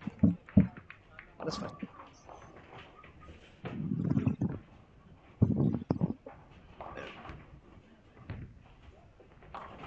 All right, here we go again. Slightly change. We let Jesper go have some fun. I mean, we thank him very much for spending 4 games with us, commentating and learning a lot of him. We got a lot of tips and so. And now we have another very special person, a very good friend of mine, a superstar in Sweden, Mr. Pontus Andersson. Hello, hello. Hello, Pontus. Thank you for being here with us. It's fun. It's fun for sure. It's been a fun day so far. Scores are pretty high. We just had a 300 game on Costa Rica, which was impressive to see. She really has a good shot. Yeah, she froze it so well. Me and her coach Nathan was kidding that our revs combined, he's bowling on tour as well, that she has more than us. Even if we put our revs together, like she froze it so good. I just actually told Jesper I wouldn't mind on my next live. Shoot, the way she's doing, it's unbelievable. Elena Weinstock. She's got 57.9 strike rate so far, 72.4 in spare rate, and I must say it's not higher because, especially yesterday on the second squat, she had a bit of an issue. I spoke to her and she started with the urethane, then she had to move to the reactive, but she was forced to be a little bit further outside yesterday. And of course, when you have a pearl bowl that far outside, it's going to be a little bit sensitive. So there was a lot of strike, but there was some open frames as well. But she has a wonderful recovery today. She had not a very good first game, but as soon as she got on track, man, she can bowl. Yeah, I think it's like just the last 2 games with 246 and 300. It's just a lot of strikes and very impressive to do. 546. How many people is watching right now and they have never shot 546 in 2 games? Okay, we have a lot of things to comment now. Top 16, it's currently Mexico. She had a terrible last game of 131, but she had been bowling pretty good on the previous game, so she's still on the cut. Actually by 4 pins to Netherlands. Netherlands is currently out of the cut. And then we have the Czech Republic. It's 40 pins behind the cut. Even Guatemala is 50 pins behind. After that, it's Belgium. It's a little bit further away. So I think we still have 3 players out of the cut that still could make it into the cut if they have a couple of good high games. Yeah, it's going to be interesting for sure to see what the girls can pull off these last couple of games. It's going to be very close, I think. I mean, for you guys that don't know, Pontus is beyond a great bowler. He's also a super coach. Yeah. You're working a lot in Nässjö, right? That's the Swedish bowling school? Yes, we have a thing called the Swedish Bowling Academy. It's for a big school for high school people in Sweden, where they usually move away from home, move to my city, and they attend school and have bowling as an actual class combined when they do everything else in school as well. So for those who are not in Europe, and you've heard a lot about Wichita, it's like very popular. Everybody likes to go to Wichita University, bowl for them. But we have the same thing in Europe, and we have the same thing in Sweden. In a way, it's more or less we could call it the European Wichita, isn't it? Yeah, it's more like the only thing that's different is that we do it on a high school level, and a lot of the people that you might have seen sometimes during the championships throughout the years has usually gone to Nässjö. We usually have like between 50 to 70% of the people that's been going. Like a couple of people the last couple of years you might know is, for example, Robin Ilhammer has gone there. Jesper Svensson has also gone there. I've gone there. Among the girls is Nora Johansson, Anna Andersson. Well, it's a lot of people You have a throughout the lot of years. big names passing through over there. Yeah.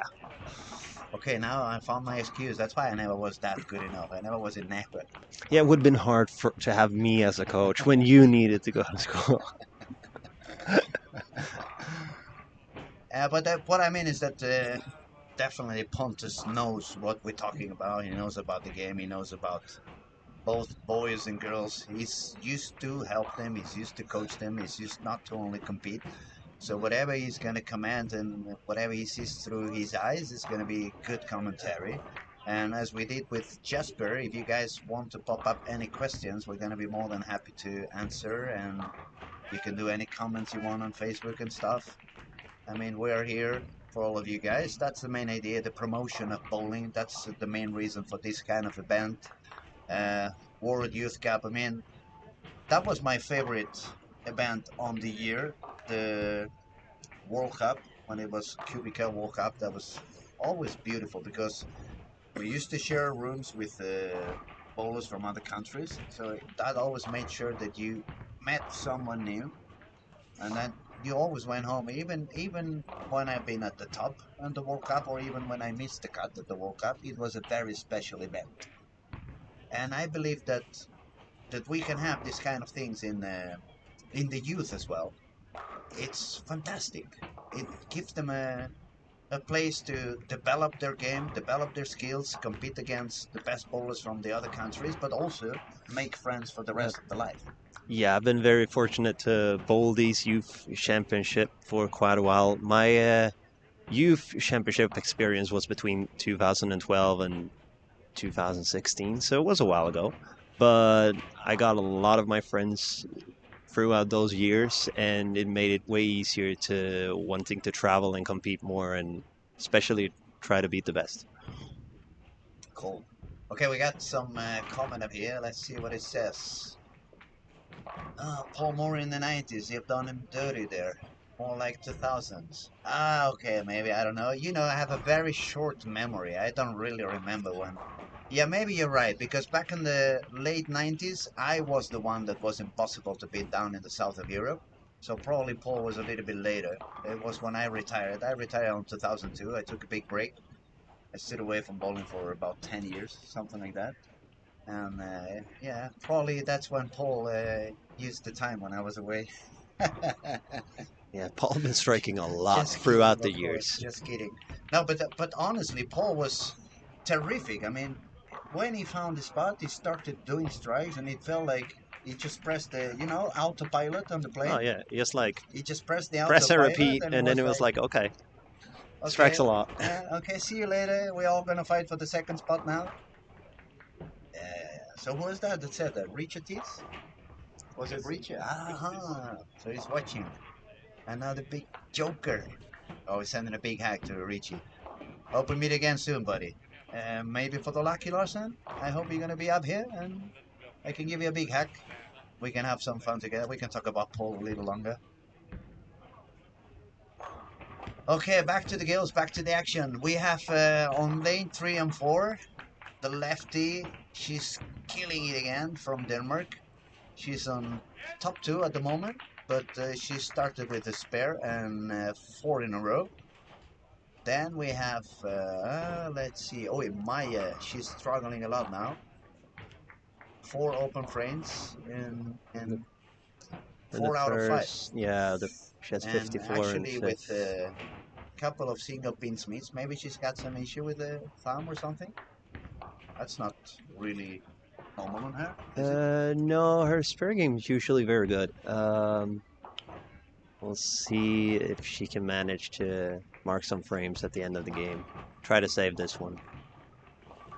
Well, she's a very strong competitor, so I mean, probably she had just, you know, lost a bit of focus for a couple of shots, whatever. She's gonna make it back pretty quickly.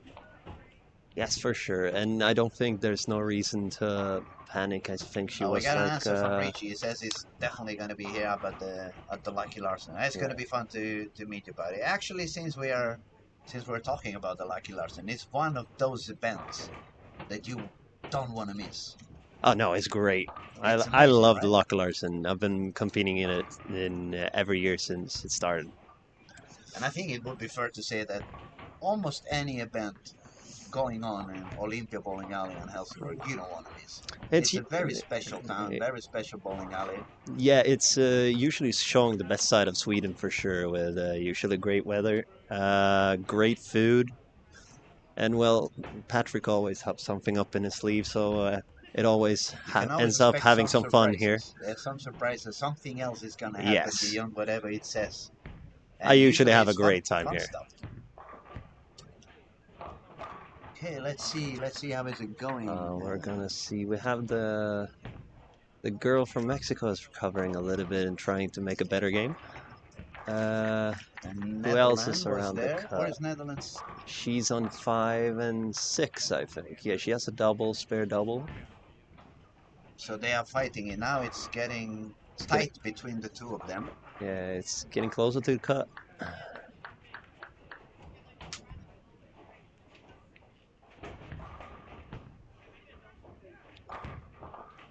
Uh, All right, so we have the Finnish Costa girl Rica is is on top. 15th, I Denmark's in second position. Germany, she's doing very well today again. She's on third place. She's only 80 pins ahead of top two, so it's not that far away. Colombia is still managing to be up there, 40 pins short to top three. Norway, 50 pins short to top three, even if she had 160, 170, 170. She has been struggling a little bit, but so has she on the previous couple of squats, and she somehow manages to bowl a lot better on game 5 and 6. Let's see if today is the case again. She told me yesterday what she has done at the end of the squat. She was moving further outside, shooting it a little bit firmer, and just using the friction out there.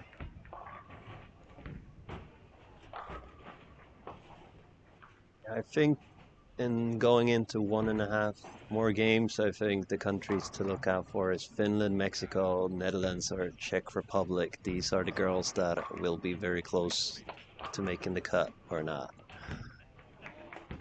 Now it's also a little bit of mental stability, and don't let the pressure take control over your shots. Make Yes, sure you don't miss any spares. You don't want to give away any pins at the moment. just take an extra breath, stay patient, just try to hit the pocket. I cannot say anything about being patient because I was never patient. So anyone listening that knows me will be like, "What are you talking about?" I have to be honest with that. Oh yeah. Oh, we all been there for sure.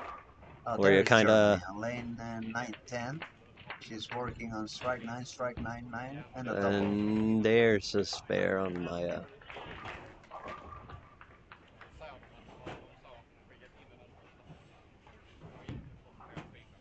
The USA, I thought she was going to go all the way up, but she seems to be struggling a little bit again today. It's 4 games, one 250, but the other three are 170, 160, 170.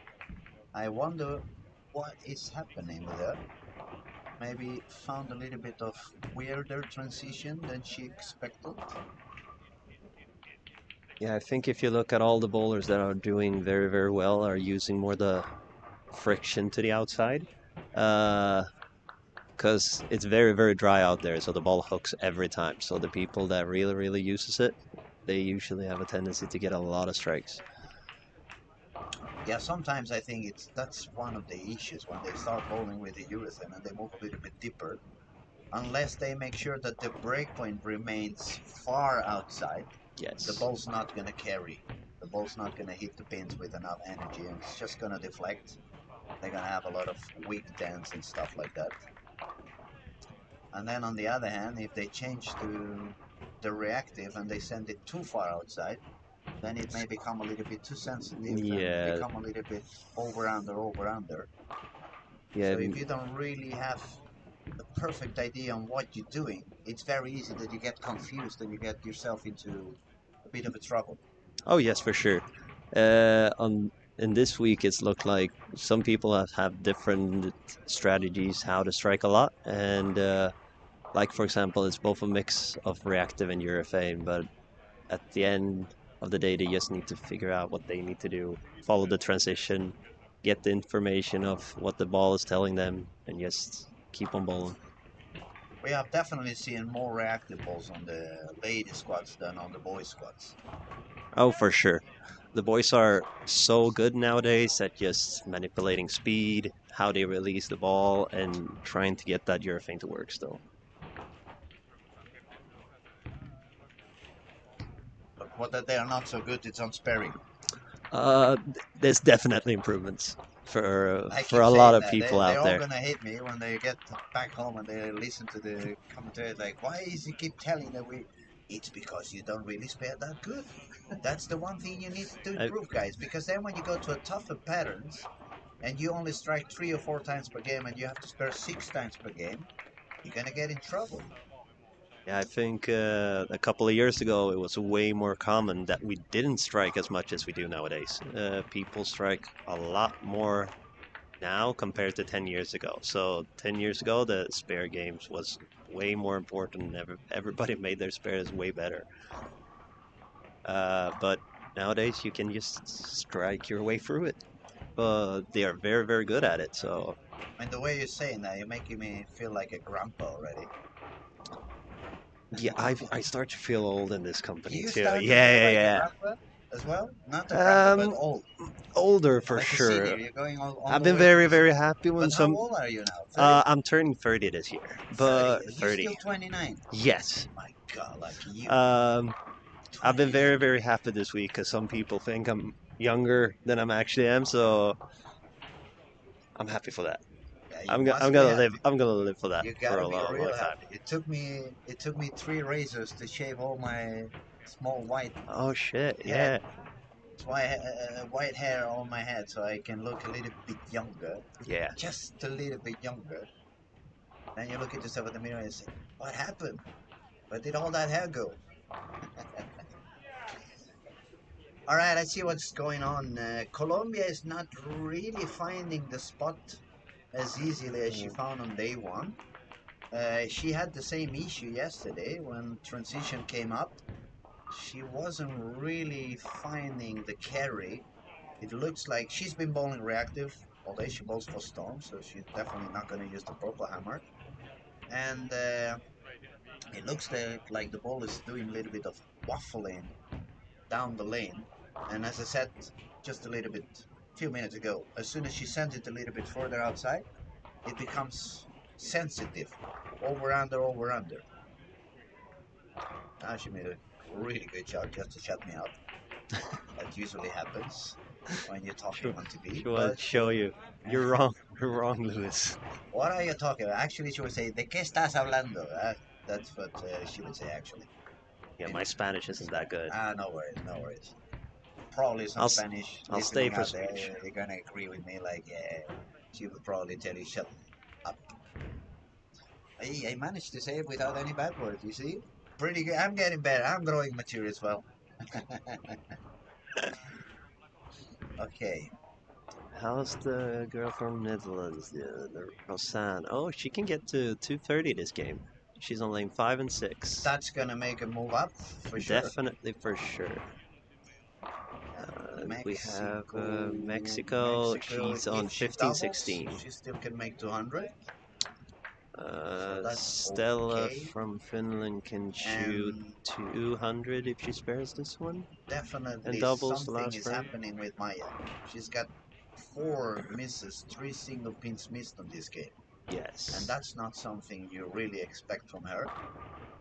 So let's hope it's not something about injury or a cut in the No, thumb or might be one of those things, like you said, like just try to stay patient for one more game. Just don't let you panic. don't Just panic. I mean, she's still 117 yes, ahead of Mexico, which is now the cut.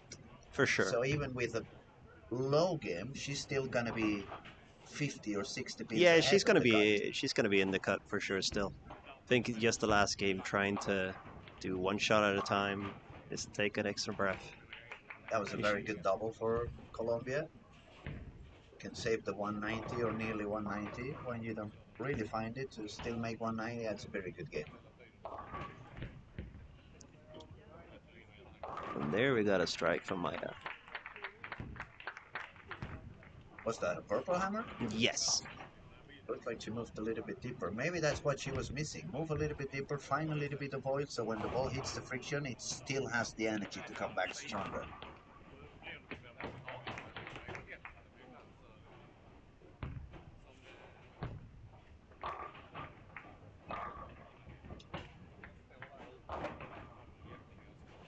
And Australia is fighting all the way up. She was quite lost. She's coming back, and now she's all the way up to 7th place. And she's still doing good games. Look at the last series. 245, 227, 210, 235, Oh, 226, that's 209. yeah, And that's she's going impressive. for another 200 game now.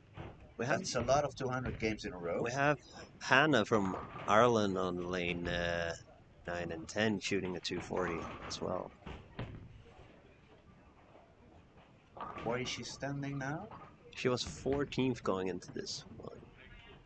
14th, so She's definitely making I her guess spot. it's fair to say that the people from Ireland are happy to have Chris in the house, right? Chris Lowe. And as soon Well, as he arrived, things seem to have start to work a little bit better for both the boy and the girl in Ireland. yeah, it's almost like he's knows a thing or two about He may bowling. know a little bit, yeah. And I'm surprised none of them is throwing the ball 60 feet down the lane yet. No, that's usually his thing. Yeah, you can see we have comments for everyone and everybody. Yeah, no one's safe, right? Nobody is safe. Nobody's safe.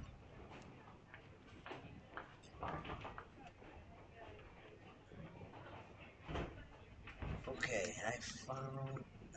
You see Denmark. Every time you find Denmark, it doesn't matter. She has a couple of open frames. She still managed to make 210 at least. Yeah, that's very solid. And the same goes for Germany. Another very strong game. She's on. If she doubles, she's another game for 220 something. So she's gonna move up, I think. So Ivana from Mexico, yes, did 191. The Rosan from Holland is shooting 207 with a strike in the fill frame. Yeah, they're gonna be very close to each other going into the last game. Yeah, it was just 19 pins difference, and that's pretty much I think it's gonna what they're be, taking one from the other now. yeah, I think Rosan is gonna be 2 pins ahead if she strikes in the fill frame going into the last game.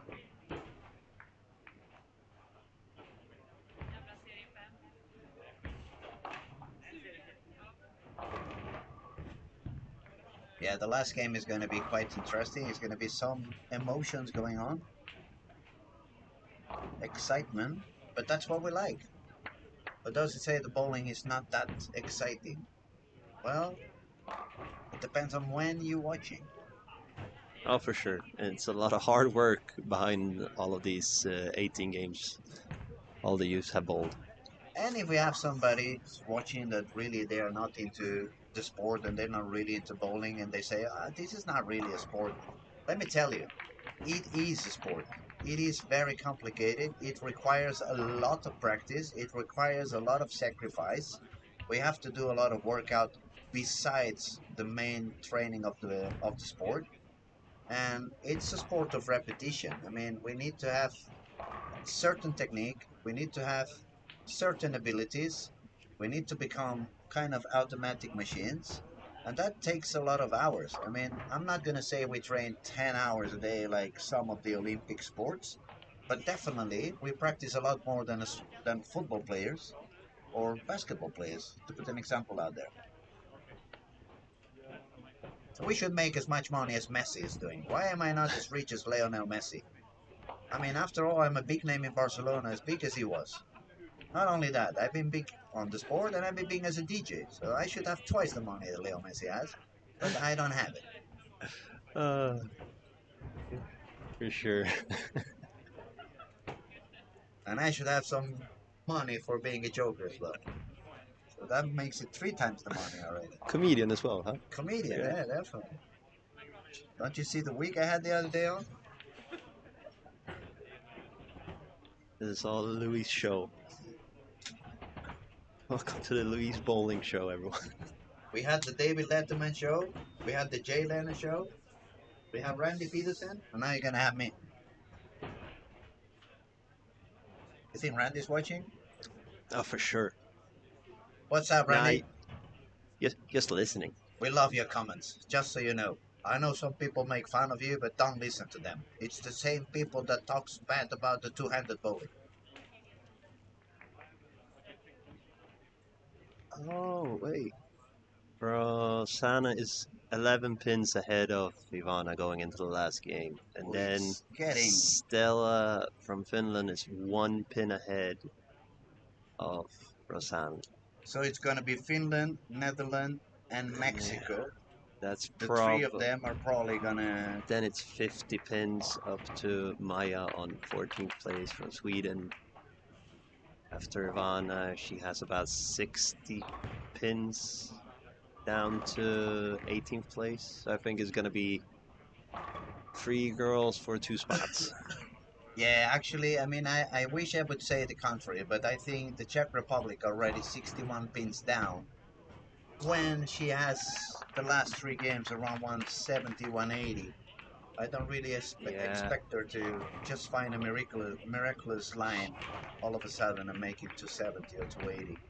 But you never know. Bowling is a very. It can happen anything. Yeah, it can happen anything until the very last frame. That's why you guys need to learn to fight until the very, very last shot. You never know what's gonna happen. Okay, Mexico strikes. Ooh, starts with a strike. And that looked like the body language was, I'm going for it. Oh, yeah. She really looked like I'm going for it.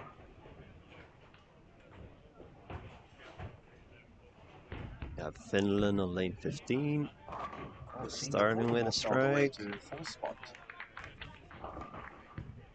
Singapore moved up, yeah? All the way up to 4th place, I think. Yep, 235. 235 and Colombia 170, so that was the jump. Yeah. And Jen is still holding up there, even if she's 1, 2, 3, 4 games in a row below 200.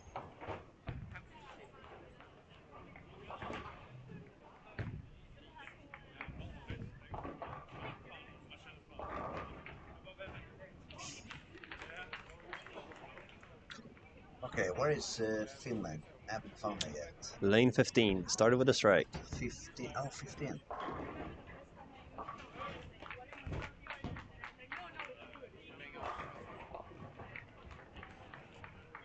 So actually, Mexico and Finland are gonna control each other because they're bowling pretty close, one to the other one. Have the girl from Holland on lane 7.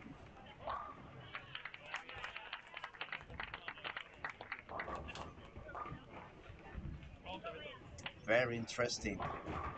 Very, very interesting. I think when things are so tight, actually to find an easier or a tougher pattern, it can also be a factor at this moment.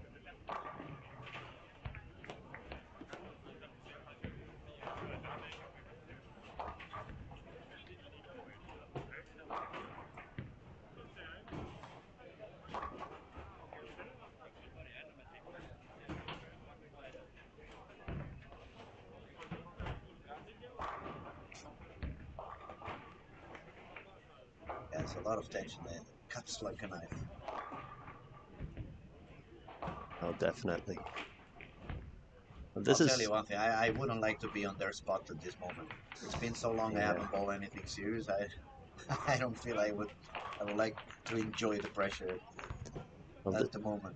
Well, this is also the difference to bowl 15 more games. So it's a big cut and still have the possibility to crown World Cup Youth Champion. No, I mean, and that's it. If you want to win something, you have to fight for it. You have to suffer it. Nothing comes for granted. So definitely you need to suffer if you want to get up there.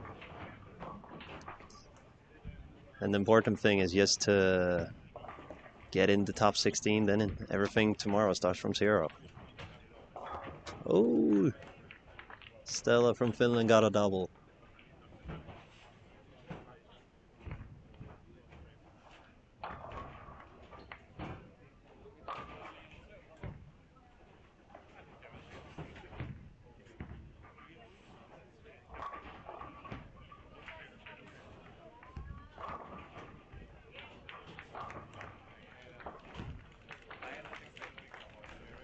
Way, not a good frame for Maya at 6. Hopefully she can spare and she just stabilize her mind. Yes. Because if she starts getting open frames again, like on the previous game, then it's going to be an issue. Yeah, she started off pretty good with a 9 spare strike, so hopefully she gets a mark here and just moves on. Yeah, that's a good spare. That's Very a spare. important there. So just Very important. one shot at a time.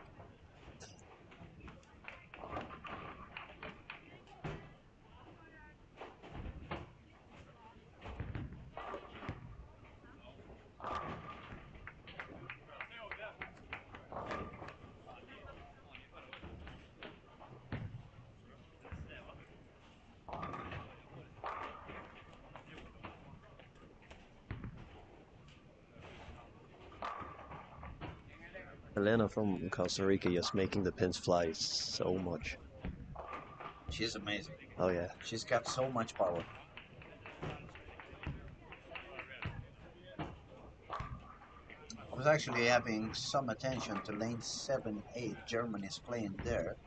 She felt like the body language was like she made a good shot, but the ball jumped instantly to the left. She had a Brooklyn, and she turned around trying to find her coach like, what just happened there? Yeah. Now we see Scotland throwing on that same lane. It hooked pretty early. It looks like lane 7 has broken up a little bit on the heads. Stella from Finland started with a free bagger, so she wants to secure her spot for sure. She definitely wants to stay in there. Yeah.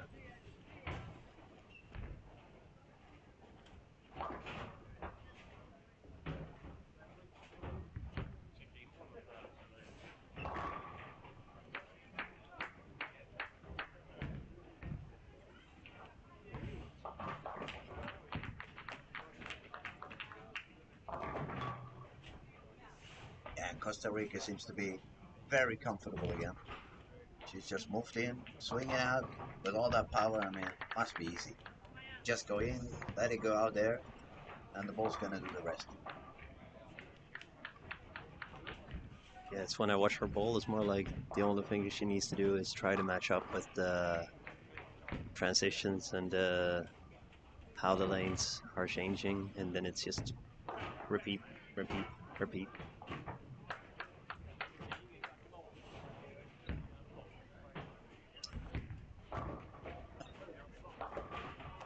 Okay, I lost Netherlands. What was Netherlands playing? 7 and 8. 7 and 8. 7 and 8, right.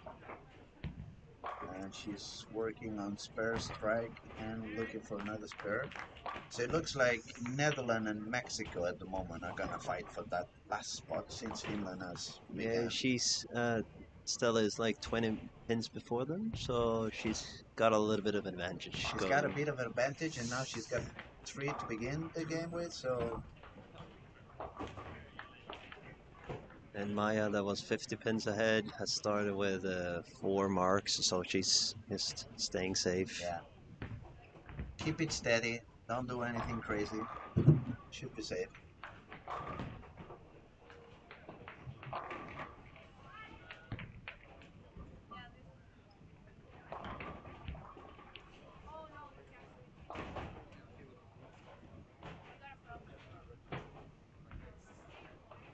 And I think definitely Jenny from Norway, she's happy she had a lot of pins from yesterday, because today she seems to be struggling a little bit. 160, 170, 170, 180. And now she's currently with an open frame again. That's for sure. When you're in so much ahead like she was after 2 days, it's more, is she going in to have the same game plan, or is she trying new stuff? Going into round robin, or yeah, just trying to get as much information as possible I'm going not into the really sure next if they are round. testing something new. It doesn't really look like she. From what we see, I mean, obviously, it's a lot easier to see when you're in front of the lanes, not so much on a screen. But it seems to be like she's trying to do the same thing that worked yesterday and the day before. She's quite far outside, trying to shoot it a little bit harder. But some lanes are overreacting, and some lanes are not really hooking back.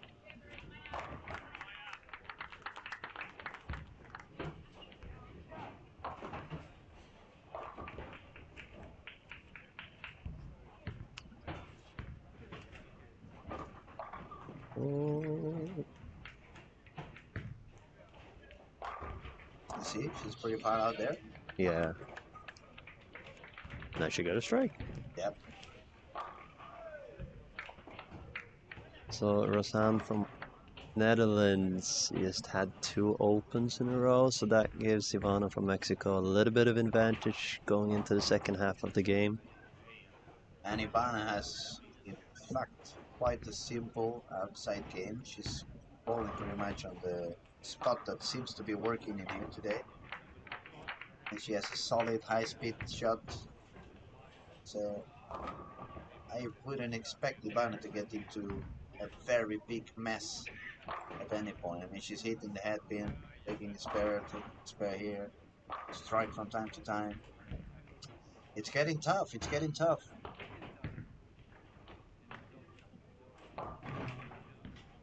And it's only 11 pins between the two of them right before this game. So it's gonna be pretty tight.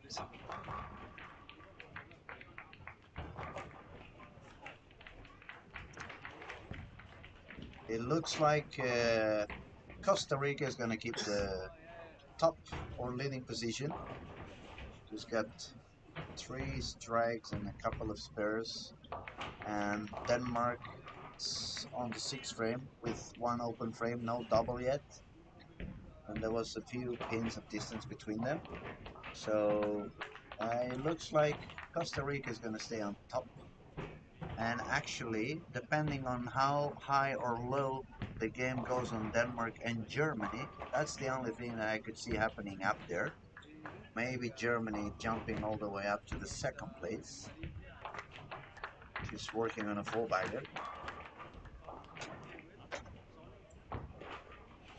Maya from Sweden just marking her frames. Almost safe now to make top 16. Now every spare is super important. So finally the game is coming to what I've been saying for the last 3 days. You need to spare. Spares are always good.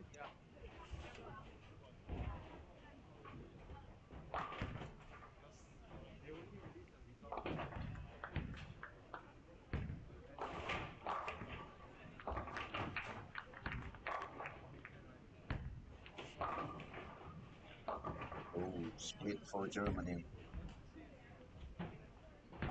That's gonna stop her from jumping into the 2nd place. Stella throws another strike. She's still 20 pins ahead of Ivana and was 40 pins ahead of Rosanne.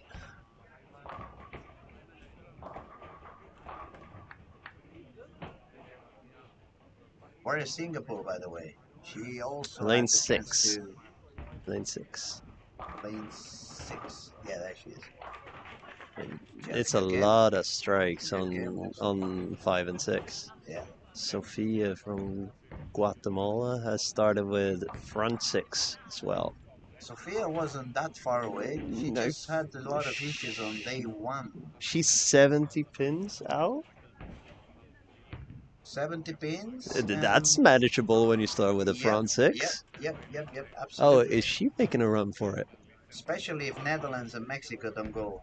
If they don't shoot too high now, then that's definitely possible. That would be quite a jump into the gut at the very last game. Oh, she was almost 80 pins 78. until Rosanne. Yeah, but right. Okay, now she left the 7 pin.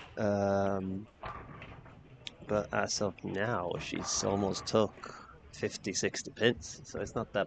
It's not that far away. No. 4 frames to go. That's manageable. You make 4 in a row. They don't double or they even make miss. No. You're up there. No, this got exciting.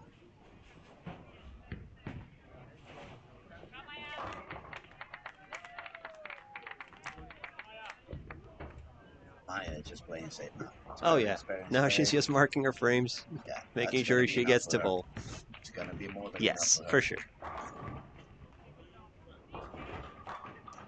Very happy for both her and Robin.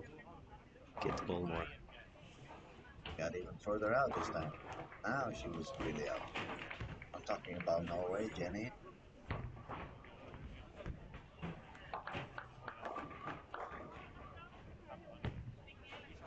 Okay, a very important shot for Stella, Finland.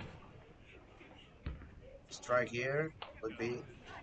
Yeah, Yeah, she's got the strike. She's looking she's really definitely deeply. locking in her spot. She's gonna secure her spot pretty soon. Yeah.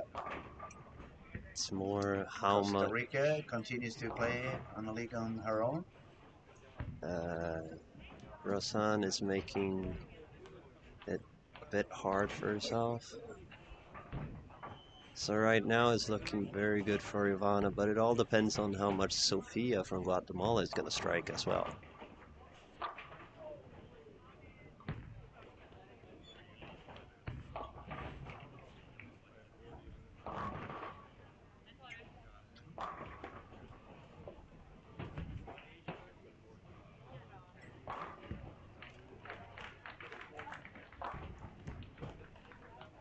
Netherlands is definitely getting into issues. Yeah, Sofia got another strike from Guatemala.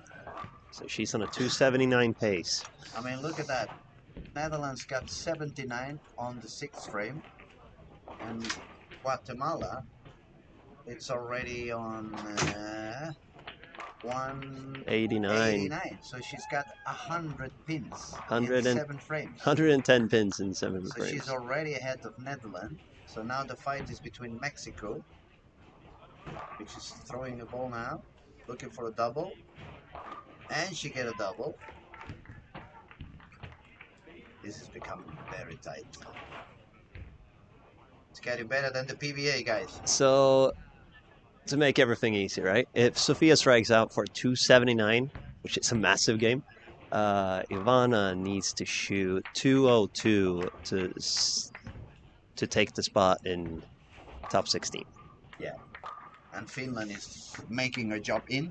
Yes. Maya is making her job in. So that's going to make Netherlands fall down. And it's all about, yeah, as you said, it's going to be between Mexico and Guatemala. Everything is going to be between Spanish countries. Rosanne can still strike out for 199. Holland. We'll see if that's enough, but then she needs it all. She definitely needs to strike out if she wants to survive this.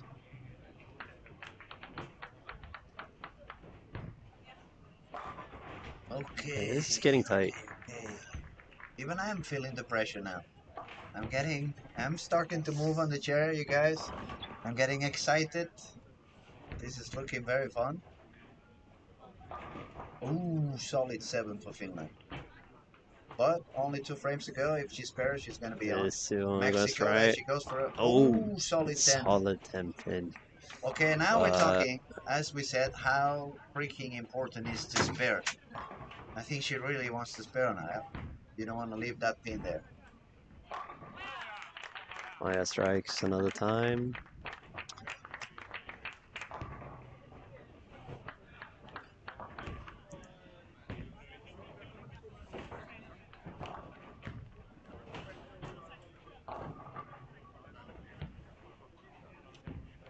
Yeah, she got it. She got it. Easy.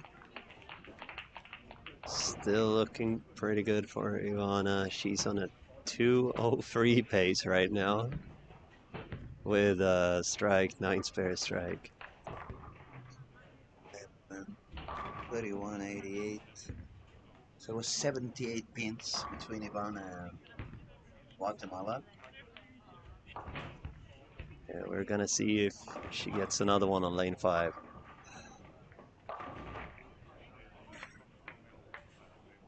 Key shot for her. And she has it. She My. She This nails is it. getting really hot. Now, This is on fire. So if Sofia strikes out 279, Ivana needs 202. Rosanne would need 191. and I think Rosanne only can get to 179 if she strikes out in the 9th and 10th Yeah, right Rosanna now. has issues at the moment. I mean, if we had to say, probably Ivana is the one that has it more easy at the moment, if nothing else happens. Because But hey, an 8 spare? then you're on pace that you need to double in Yeah, the last frame. but you still force Guatemala to strike out. Oh yeah, For a 279, for sure. which is not easy. Yeah. Well, it's only the 10th frame, but I wouldn't like to be there. We'll see what happens.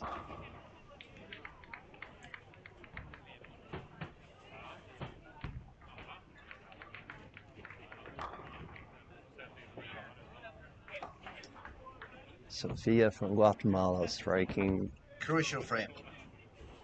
the... Crucial frame. Missed in, missed in, missed in, missed in. She gets a strike! It Mamma falls! mia! How about that? She tripped a 4-pin on a Brooklyn as a lefty. My God! Oh, and Ivana's got a Ivana strike as strikes. Ivana needs a spare 9 in the last frame to get the spot. Oh my God! If Sofia strikes out. Jesus. You Is guys she actually be striking happy another that, one? Is it happening again? 268. 268. Okay, so 268, that means 68. Then she needs needs Ivana to 193, miss. right? She needs Ivana to miss. If Ivana marks, Mexico is going to make it into the final. But amazing comeback for Guatemala, Yeah. What a right? when you're What 80 a pins comeback. behind the cut. My God. I have to clap my hands for it. Yeah, that's very cool. That was a very beautiful comeback. Fighting until the very, as we said, you have to fight until the very, very end. You never know what's going to happen. So everybody can check out lane 13, 14. Ivana's gonna bowl lane 13 in right? just a while, and she needs a mark to make it. Yeah, Finland is in easy. Maya made a double on the 10th Yes. to secure her spot as well. And there was no one else that could drop down because they were... Who was 14? Maya was 14th and she was 50 pins ahead. And Malaysia, yeah, that was... Malaysia was 3 pins by 18, that was 50 pins ahead.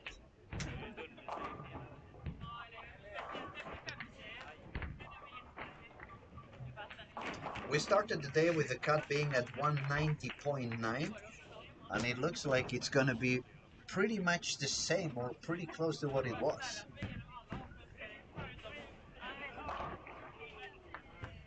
Oh, I saw a 5.7 on lane 13. For a moment I thought it was Ivana, but no. Oh no, It's Amy. it's That would have been a dramatic end. Oh, by the way, Elena from Costa Rica has shot another 240. She's playing in a league on her own. She's having fun this week. So she's gonna be in the top, and Denmark's gonna be number 2. I have lost her. I don't know where she is at the moment. Yeah, 191 on lane 17, 18. So that's gonna secure her second place. Okay, so let's see if Ivana makes a mark on lane 13. Yeah, that's gonna This let is a us know. mark to make it to the next step. Top 16 up here. Looks good. Missed a little bit in. Oh, that's a good 8. That's a good very 8. good 8. That's a very good 8. Because the 3-6-10 would have been not the spread I would like to have.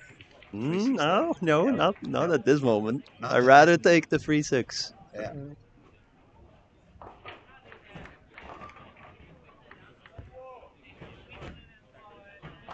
She's been very clutch on her spares for the whole game. Let's see if she can do it for one more frame.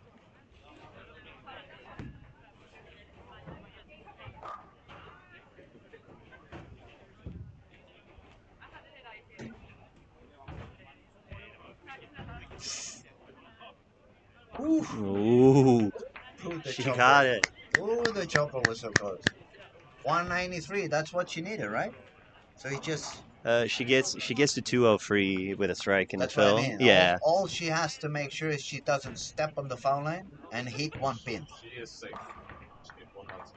Yeah, she needed. So Yeah. she's already in there. Yeah. Okay. Felicidades, Ivana. Buen trabajo para México. Viva México. She's gonna make it onto the very last spot. I'll just stick with vamos. Vamos. That's gonna work. That's what I do. That's gonna work as well. Muy bien. Muy bien, exactly.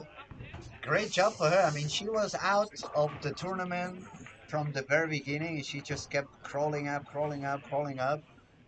Wow, impressive, impressive. What a day of bowling. It has been It gets unbelievable. intense for sure. It gets to you. A nice and another 220 game also for Germany. She's going to secure top 3.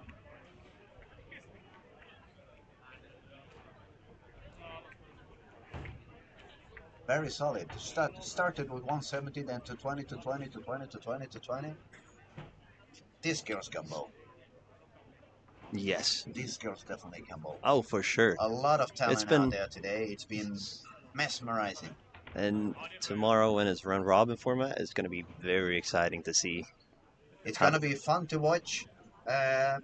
Ladies and gentlemen, that's all for today. We want to thank Pontus Andersson, Jesper Svensson. He was here also before with us. Thank you very much, Pontus. Thank you. It was Appreciate great. you having here. We learned a lot with you guys, and it's very fun.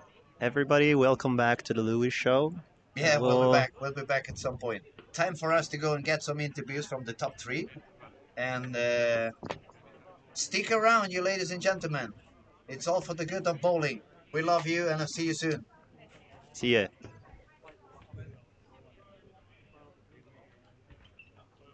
Bra. Yeah, I'm going to take a picture also. Tack så jättemycket. Ja, We're going to go to it. jo, vi måste. Vi måste jobba lite nu.